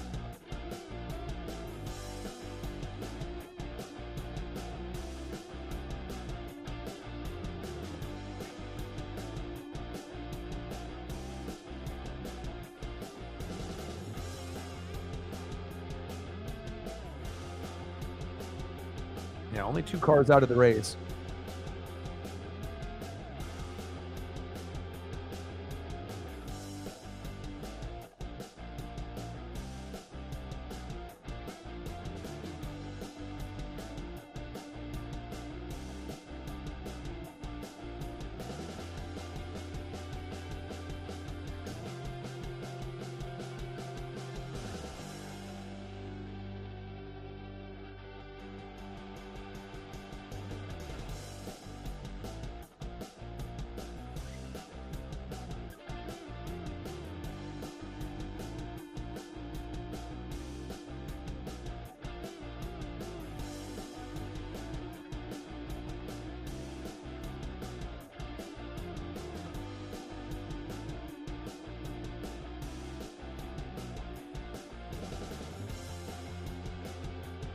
Judah in the building. What's good? Going good, man.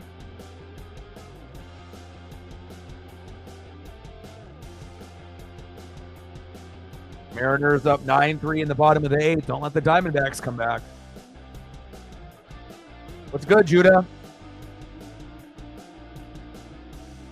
I mean, we don't have to worry about any rain delays and 8-hour streams like we did last week. Thank God. I don't think my body or my brain could handle another 8-hour stream after doing one last week. So this one looks like it'll end around that 3-hour, 30-minute, 3-hour, 45-minute range. So Regan Smith interviewing Daniel Suarez, the winner of this race last year.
All right, take it easy, bro. Dude, that's incredible.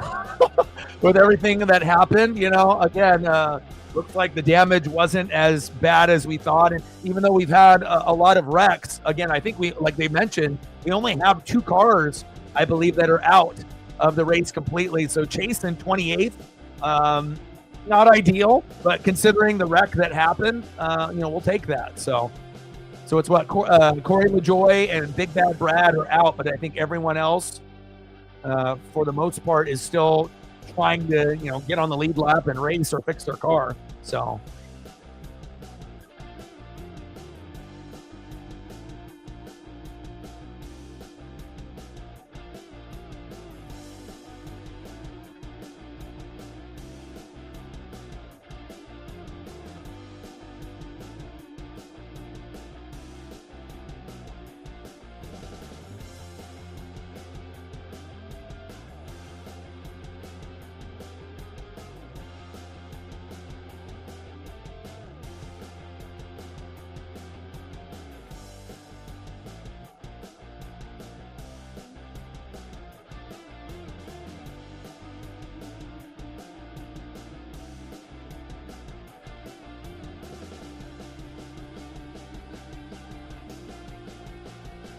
I think I hear Paisley whining at the door. Let's see if she's there.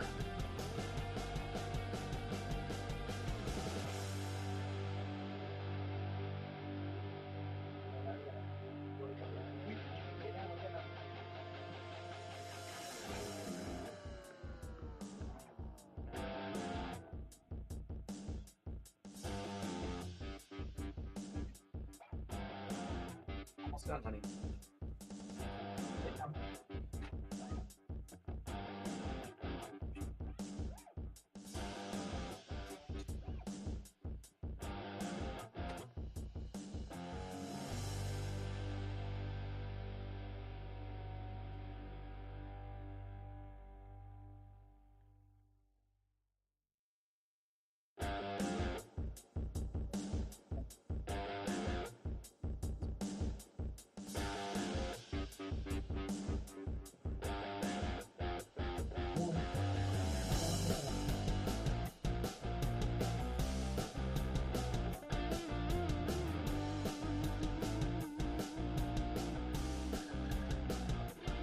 Paisley's in here now.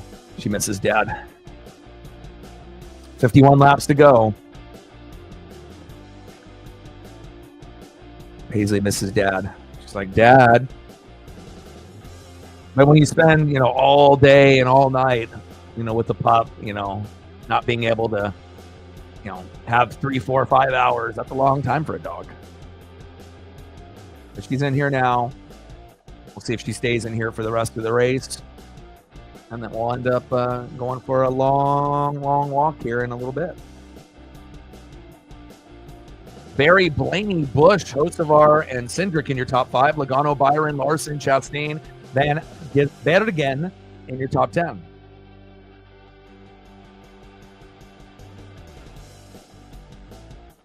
Oh, interesting. I did not know that.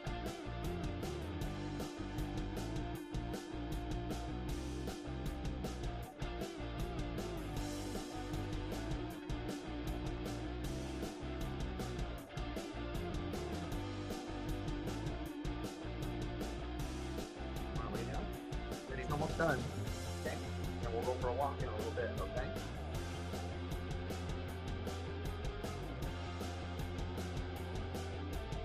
Paisley is so sweet.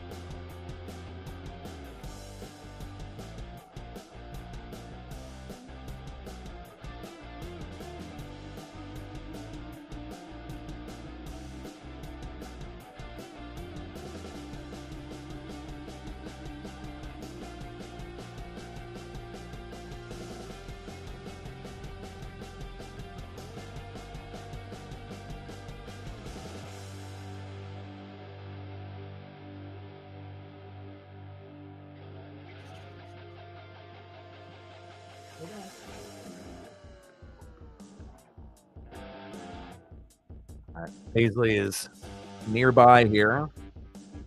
Says I need a neck rub, Dad. Scratch the top of my head, Dad. Dad will oblige. Barry, Blaney, Bush, Hocevar. I see you. But again, Cindric and Logano, have been very, very good today, and they're still in the top 6. So any kind of movement by Barry, Blaney, Bush, Hocevar, any kind of slip up wouldn't shock me if they move to the front again. Really got to watch 5 through 10. That's where it's going to get kind of dicey. Cindric, Logano, Byron, Larson, Chastain.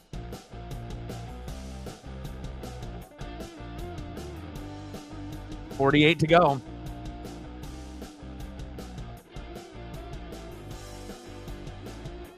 $48 lead changes last year. I remember that. Pass for the win in the final 2 laps. We have a good chance of that happening here.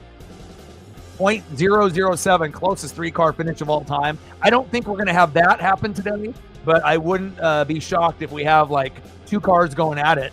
It could be 3 again, but we'll see.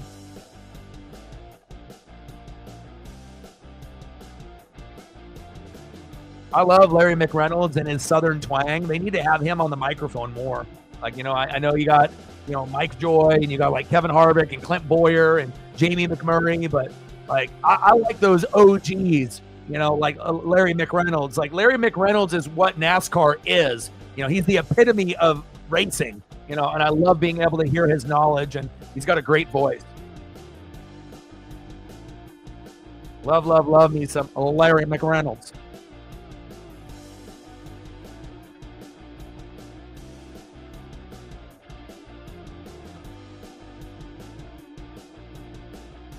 All right, we're back to green, baby. Let's go.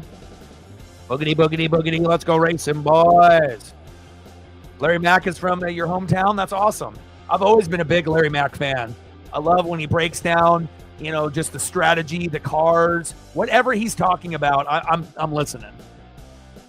They need to do more of him on the broadcast.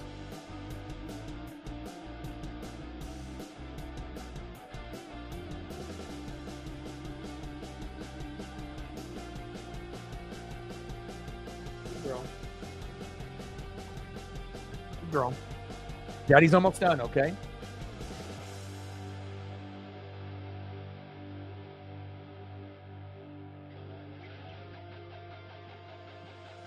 Barry, Bush, Cindric, Blaney, Chastain, Hocevar. Now we get a little bit of movement here.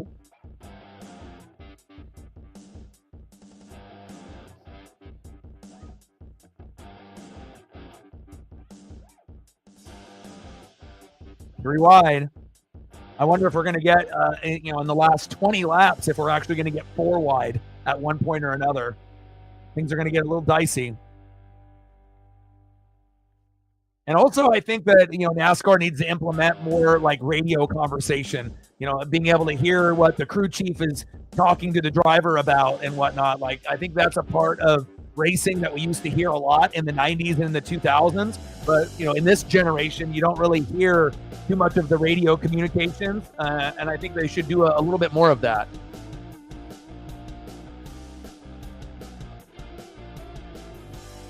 Maybe if I end up getting that HBO add-on, not only can I get inside the car, but maybe I can get some more insider conversation.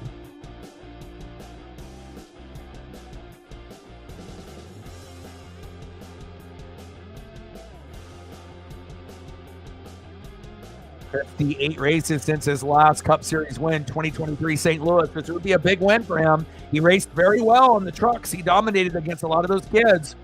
And again, he was on point. And that's an advantage when you end up racing in the Xfinity or the trucks. You kind of have an idea of what, high line or low line is going to be good as the race goes on. And, anyone that ends up racing in the trucks or the Xfinity that weekend, usually has some kind of information advantage, depending on how good their car is. Obviously, him riding trucks and going into the NASCAR Cup is completely different setup of the vehicle. But, it gives you kind of an idea of, as the race goes on, what's going to be the best line to run in. Chastain with the pass. Bush says, give it back to me. 41 to go. No, I don't think that they're done wrecking either. I think, again, we're a very high probability of one or two more big wrecks before this one's over. You know, we could have a wreck on the last lap, but somewhere between now and the last lap, pretty good chance of another wreck. You know, people are definitely pushing the boundaries when they're going 3 wide, trying to squeeze into those holes that don't exist. But look at Joey Logano, 83 laps led. Look at Josh Berry, 45, Cindric, 30. And Cindric was in second place in laps led, but Berry said, hey, look at me. Nice job.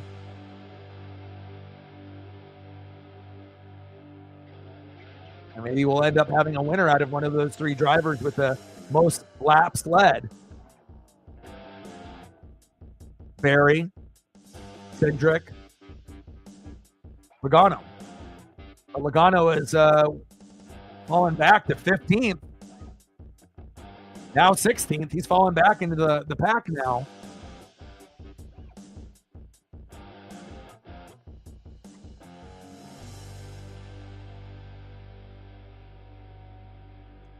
Captain in the building. What's good, brother? How are you? Mariners finally winning, which is good. You know, we lost to the Padres and we lost to the Angels, but it looks like we're going to get the win.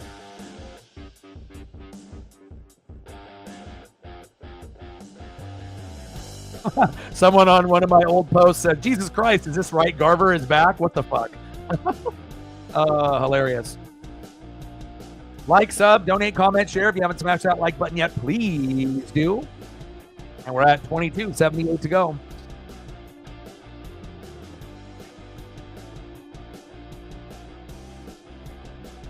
Yeah, but I watched both the games, you know, that we lost, and then go figure the game that I don't watch the whole game. We end up, you know, finding a dub in the win column, but I'll take it. It's not over yet, though. We still got a little ways to go. But we did add on a little extra. Now it's 11-3 in the top of the ninth, so looks like we're going to win finally.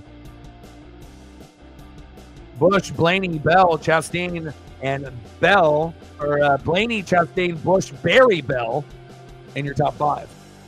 Toyota's making a little bit of their presence known in the top 20. 36 laps to go.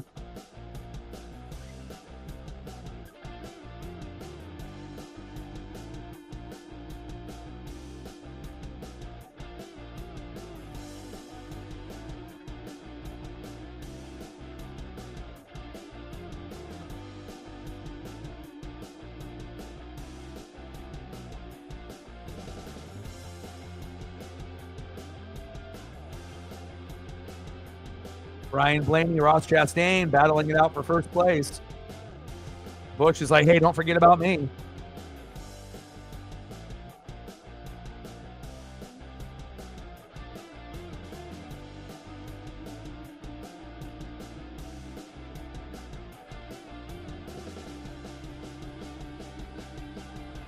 Yeah, but Busch did a masterclass in the trucks. Obviously rear drafting and then, going low.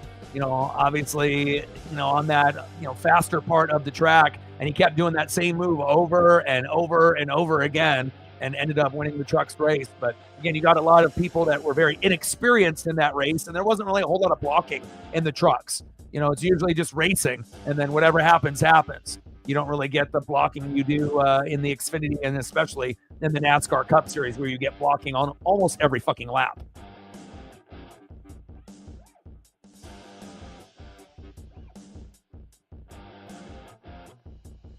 Berry in first.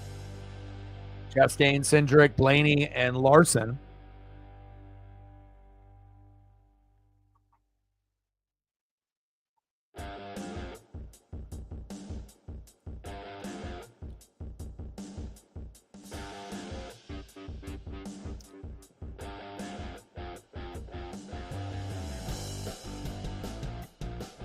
Nice job by Josh Berry.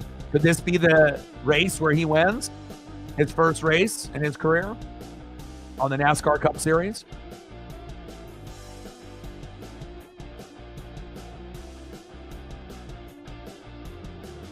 I mean, that man was bringing his name up. Not a lot of people bring up Josh Berry, and maybe it's fate that you brought it up, man. The sports gods love me, and again, we have a lot of ESP and a lot of ESP on this channel, but maybe this is the day. But again, it's not going to be easy.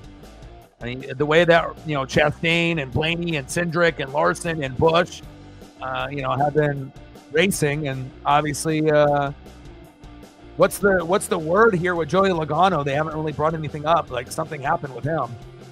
What happened with Logano? Logano is in the top 5, top 10 now, nowhere to be seen. Outside of the top 20. What happened to Logano? Something happened to his car.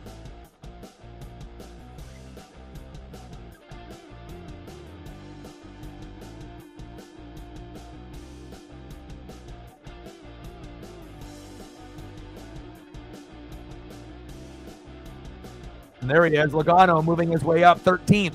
Okay. See if he can work his way back up into the top 10 or top 5, but I don't know.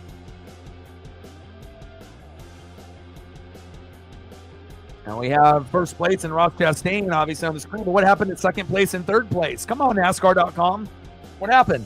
They just disappeared. They don't even exist. It just goes from first place to fourth.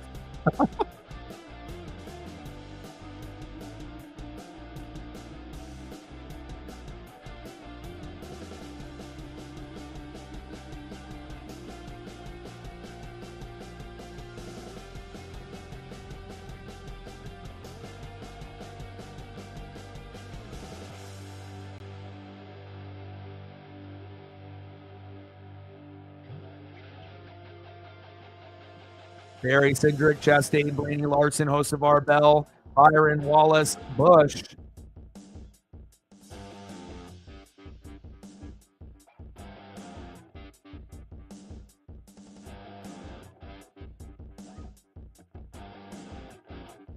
$29 to go. First little hiccup for NASCAR's coverage, obviously to this race. But again, for 3 hours and 19 minutes, we had no issue. So, a little minor issue with the graphics, but nothing too crazy. Hopefully they'll have the right individuals to be able to refresh everything to get it back to where we need it to be. Best finish in his career, Josh Berry second. Could this be the day? I mean, since Joey Logano led the most laps, but it doesn't look like he's going to get back up to the front. And Blaney, on the bottom too. Oh no. Oh, Brian. Tough. Oh, brutal. Blaney. Well,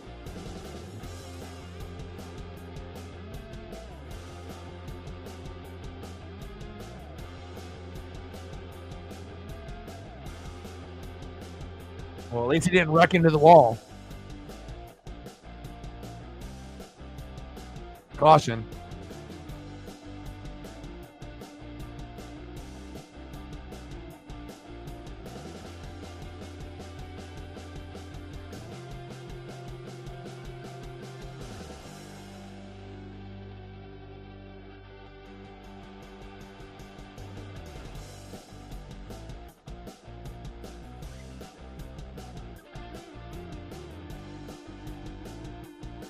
NASCAR.com. Come on, baby. Refresh, baby.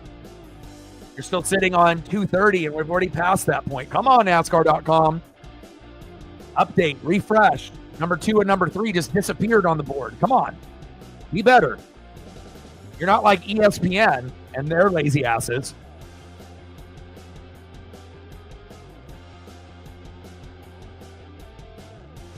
Yeah, he's very lucky, but, let's be honest. Blaney is one of the best drivers in the sport. He's solid week in and week out. 11-4 Mariners in the top of the ninth. Let's go M's.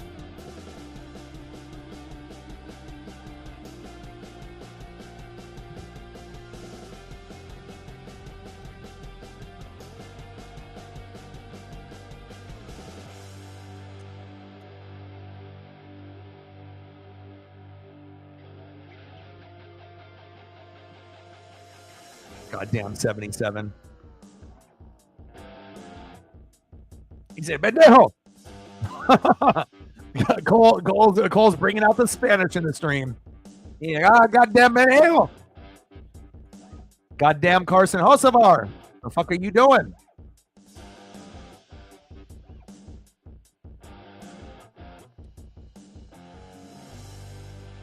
$25 to go. Come on, NASCAR.com.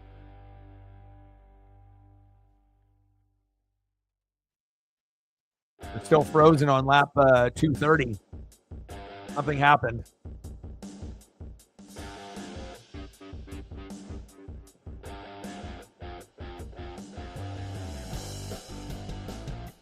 At some point, I know they'll fix it, but hopefully they'll fix it before the race ends.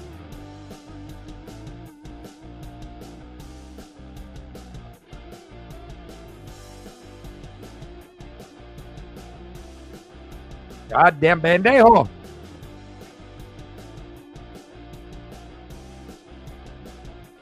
Yeah.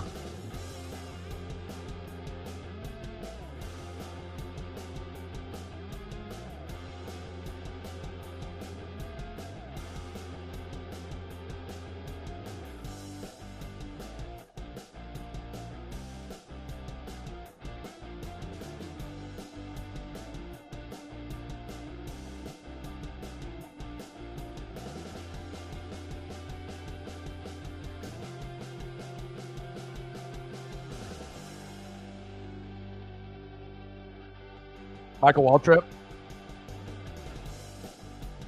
So what are we talking, like 6'5"?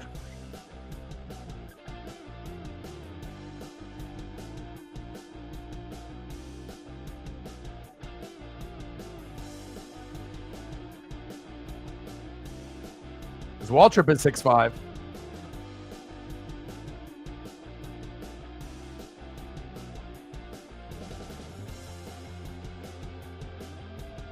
Hocevar 6'4". Pretty close.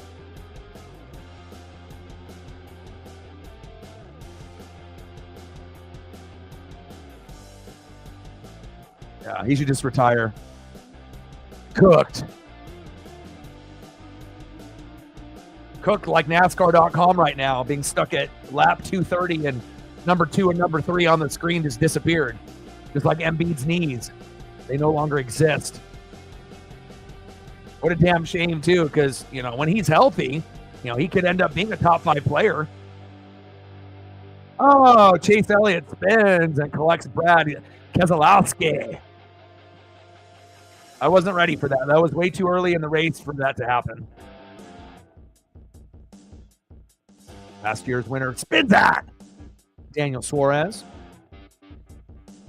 But we haven't really had like the big wreck of like 10 cars or more. We got a couple of these minor, you know, 2, 3 car, 5 car, 6 car wrecks, but the big one really hasn't happened yet, which might happen on the last lap, but we're already on caution 8. Briscoe, Busha, Bowman busted up.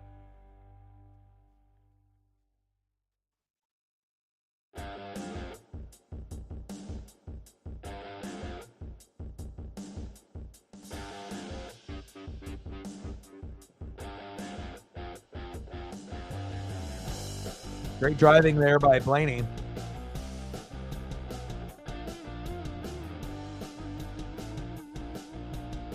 Yeah, anytime you have fading colors that go from like a light gray to a dark gray, it's always kind of a cool look.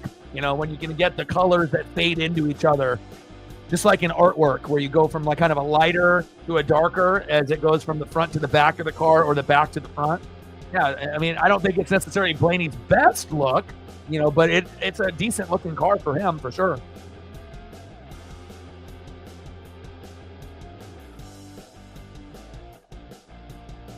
And I'm still refreshing here on NASCAR.com, but for whatever reason, they're still stuck in the past here. They're still stuck on lap 230 for whatever reason.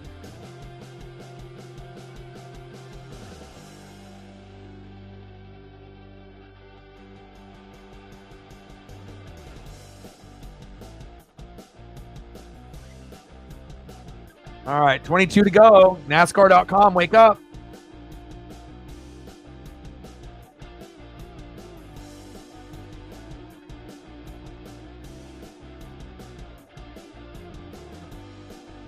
Yeah, they're definitely, you know, 3 wide, 4 wide, and, you know, things are going to get dicey here.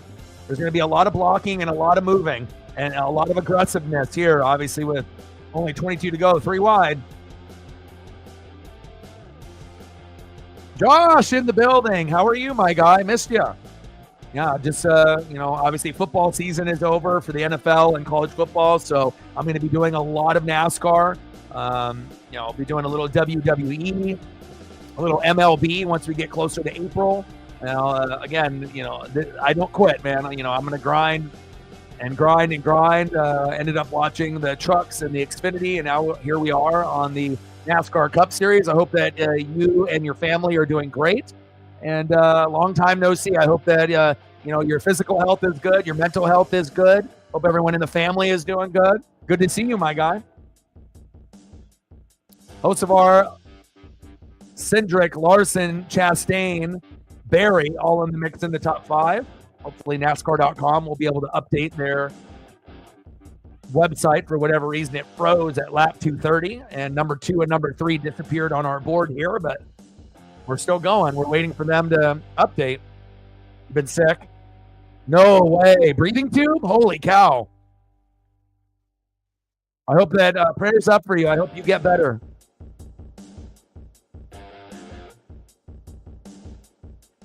How's the weather out in Utah? How's the weather out there? You guys getting a lot of snow out there? Prayers up for you, my guy. I hope you get better quick. And you got a speedy recovery. Cindric, Barry, Larson, Chastain, Bell in your top 5. Hocevar, Wallace, Byron, Busch, and Reddick in your top 10.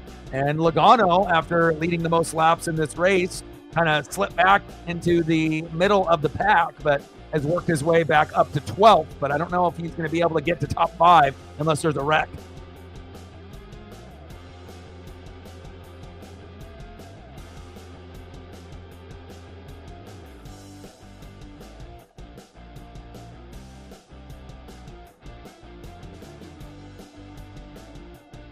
$17 to go. Cindric, Barry, Larson, Chastain, Bell. And the 3 drivers that have led the most laps here today: Joey Logano, Josh Berry, Austin Cindric. Oh, weird. Sunny. Bad year for snow. Interesting. Yeah, we only had like 3 inches of snow for 2 days, and then it melted. But me and Paisley got out to go adventure in it and whatnot, even though it was short-lived. So we had a good time. Team Penske leading the most laps here in Atlanta.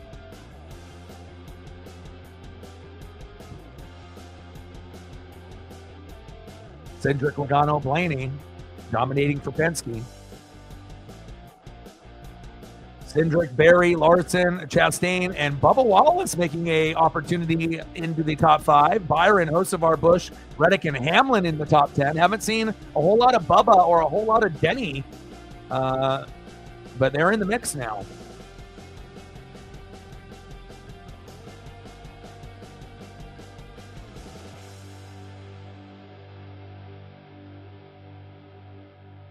Yeah, I'm not too sure, David. I mean, that was really the only thing TNT had going for it.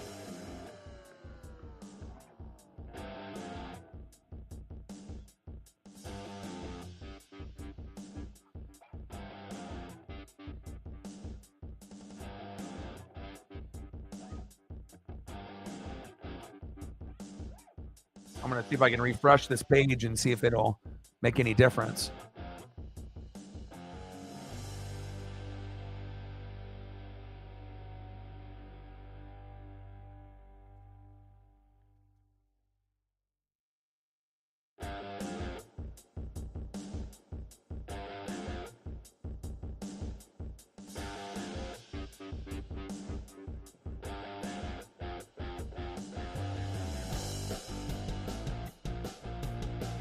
Come on, NASCAR.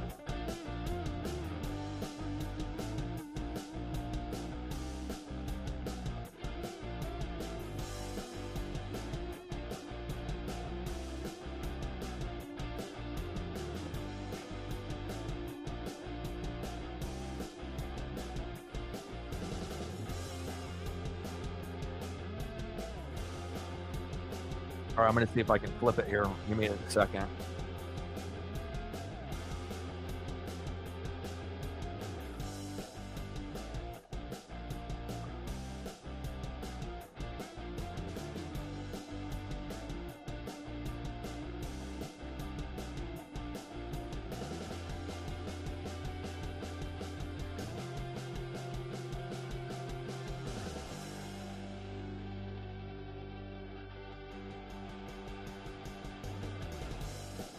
Let's see if it will reload for me.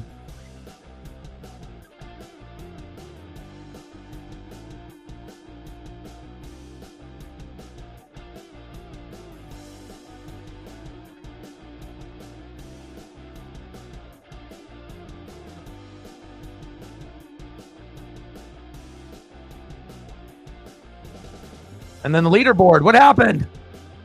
Come on, NASCAR.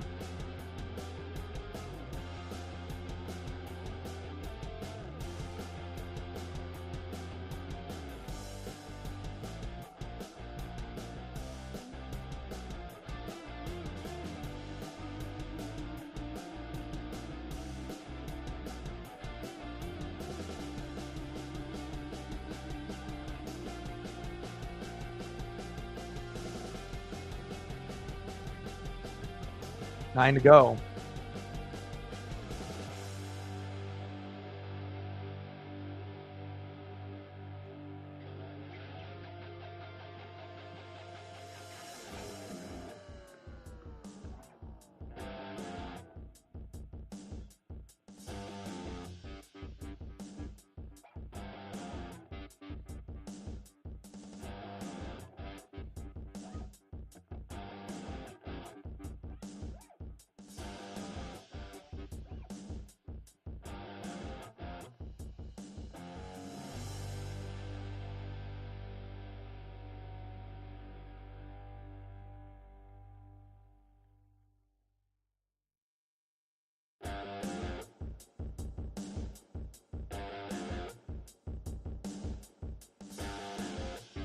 Come on, NASCAR, you're terrible.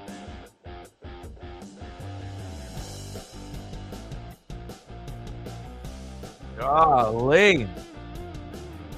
Getting down to the nitty-gritty here.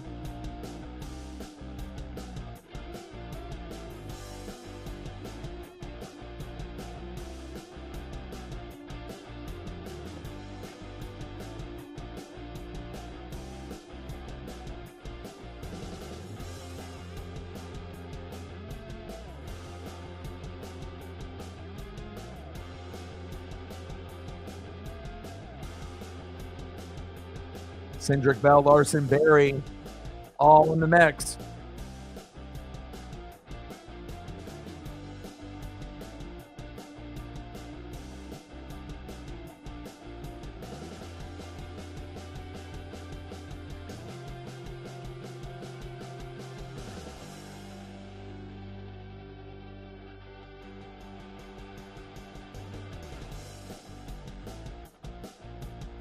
Bell, Cindric, Berry, Larson, and William Byron in your top 5. Chad State, Hostevar, Hamlin, Blaney, and Bubba Wallace in your top 10. Oh, they're grinding here. Cindric and Bell. I mean, Cindric has had the better car. They're bumping. And then Larson with a little bit of push there for Cindric.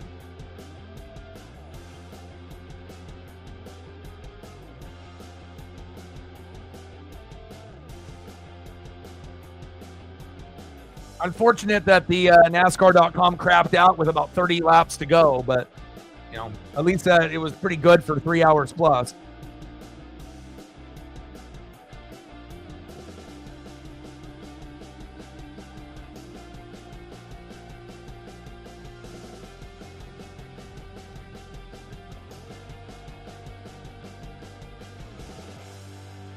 Oh, off the wall. Oh! Jesus, there it is. Bye-bye. There's a caution. The 2 and the 24. And again, Cindric was one of the top 3 cars all day with Logano, right? And Josh Berry. And William Byron, after winning the Daytona 500, you will not be winning this race. Well, there we go. Oh, look, they updated it. Oh, finally. I was about to say, when are they going to update this? Please, God, update. And they finally did.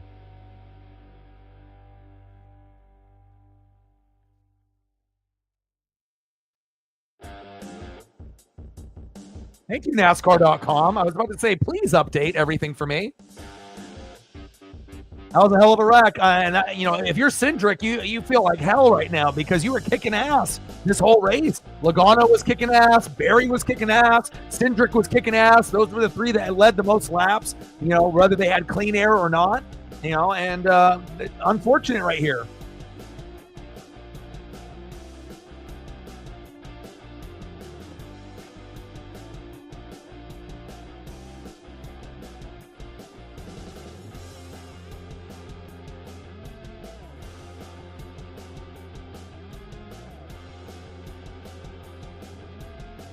Larson, Chastain, Bell, Hocevar, Barry in your top 5. Ricky Spinhouse Jr. in 6. Blaney 7th. Hamlin, Busch, Bubba, and Shane Van Gisbergen.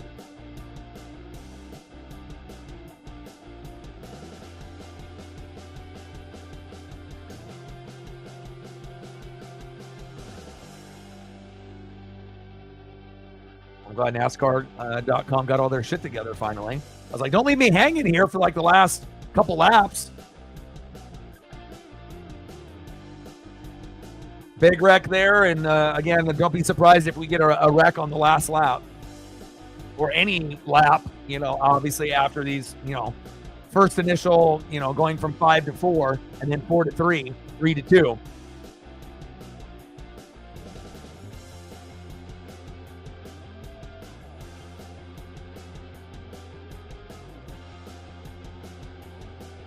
I mean, if I'm looking at the top 10 right now and looking at the leaderboard, getting Josh Berry to get a dub would be awesome for his career. I don't know if he'll be able to get it, though, if he's in 5th. But, yeah, I mean, like I said, I'm more of a Chase guy than a Larson guy, even though they are Hendrick. And, we've already seen Larson win a bunch, over the years. But Chastain or Bell, obviously would be big for them. Hocevar would be a dream come true for him as well. If Hocevar or Barry wins, that would be, huge for like the lower name drivers. I don't think anyone gives a shit about Stenhouse. And then obviously Blaney, Hamlin, Busch, and Bubba may be too far behind. So we'll see.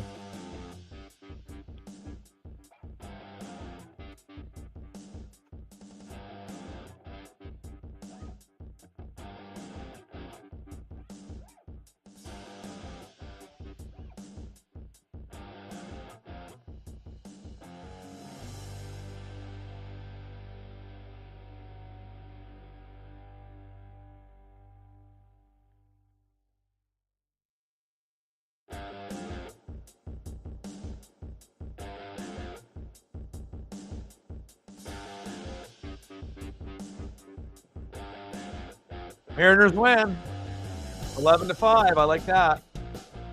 Go M's.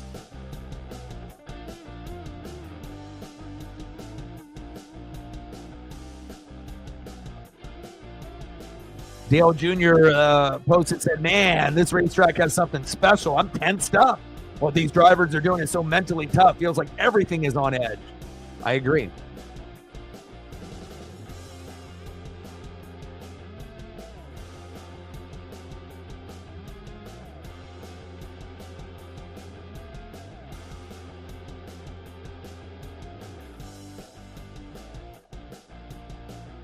Super Speedway struggles. Could Larson find a way? Career at drafting tracks, his best is only 4th. 48 starts, 9 top 10s, best finish 4th, and a lot of DNFs. But, with all these other top guys kind of out of the way, it definitely leaves the door open. Yeah, I'm a Dale Jr. guy through and through. Love me some Dale.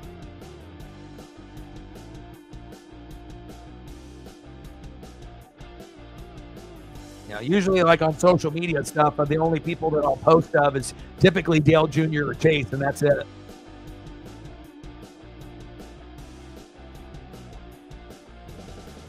Overtime.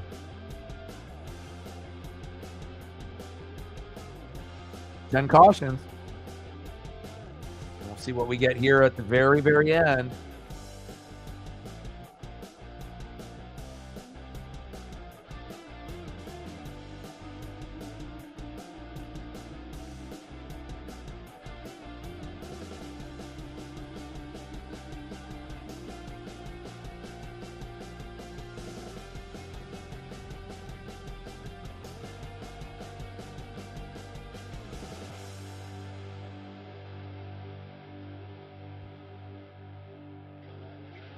Oh yeah, when they go to NBC and whatnot. I mean, some people prefer Fox broadcast, some people prefer NBC, but anytime I can, hear Dale Jr., give his expertise or his thoughts, on racing, I'm definitely tuning in.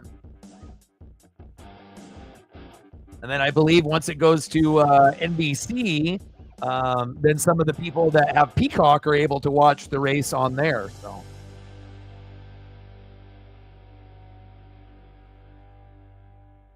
Yeah, I mean, considering Larson's best super speedway finish is 4th, so this would, be huge for Kyle to get the monkey off his back for sure.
Oh, he's on Prime right now.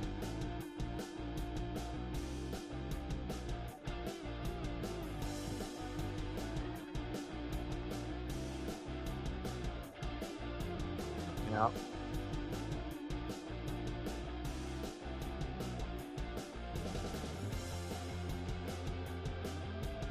I mean, we had the craziest finish last year, so we'll see. Could be a big, 5 to 10 car wreck on the last lap. Could come down to 2 or 3 cars battling it out. We'll see what driver gets a good push. What line is going to be the fastest line down at the lower end of the track or on the high side. It's anybody's race to win at this point.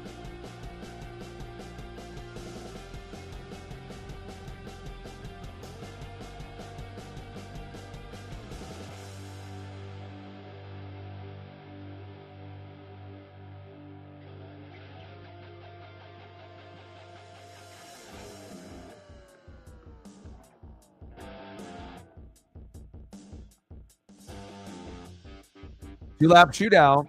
The leader takes the white flag. Next flag ends the race. Caution prior to the white flag causes a restart.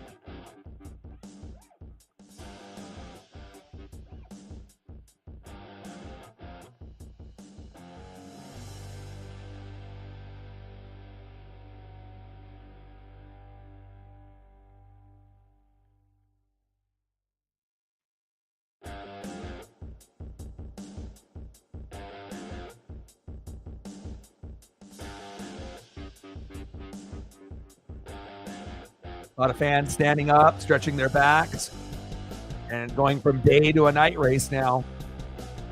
Let's go.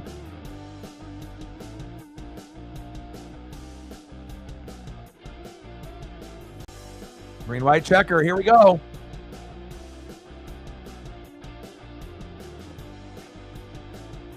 Two to go. Let's see what line is going to be the fastest. Looks like so far that low line might have a slight edge.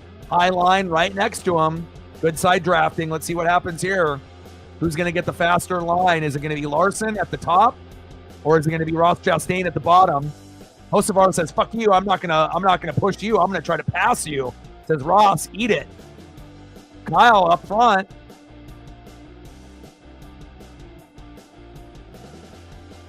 Final lap.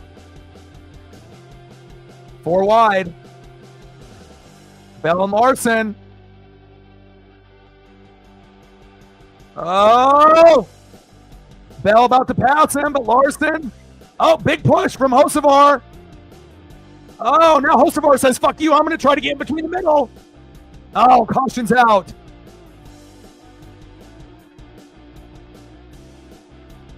Oh, my. And Barry crashes. Bell, Hocevar, Larson. Hocevar started to push and then sneak in there. Let's see who ends up.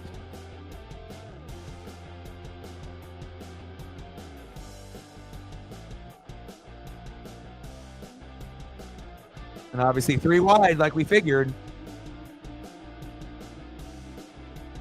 Yeah, clearly Bell. Bell, then Hocevar, then Larson. Looks like Christopher Bell's going to get the dub. Your wish came true, Cole.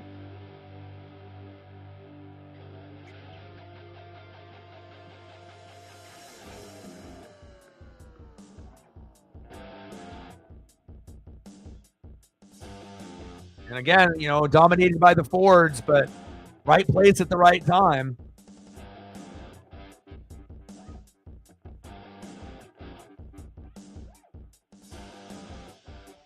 And it's official. Christopher Bell, even though Hocevar tried to end up getting the push and splitting, he ended up getting a couple, good little runs there. But based on that wreck, very clear. Larson was in the mix. Hocevar tried and was being, and again, it's not like Hocevar is ever in this position, so for him to be a little ballsy, depending on, if he wants to give someone a little bit of a draft and then try to cut in between the middle. But if we had maybe another half lap, maybe Hocevar wins.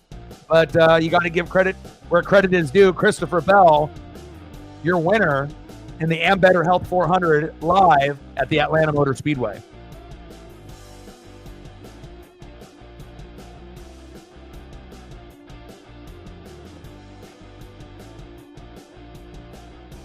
Awesome.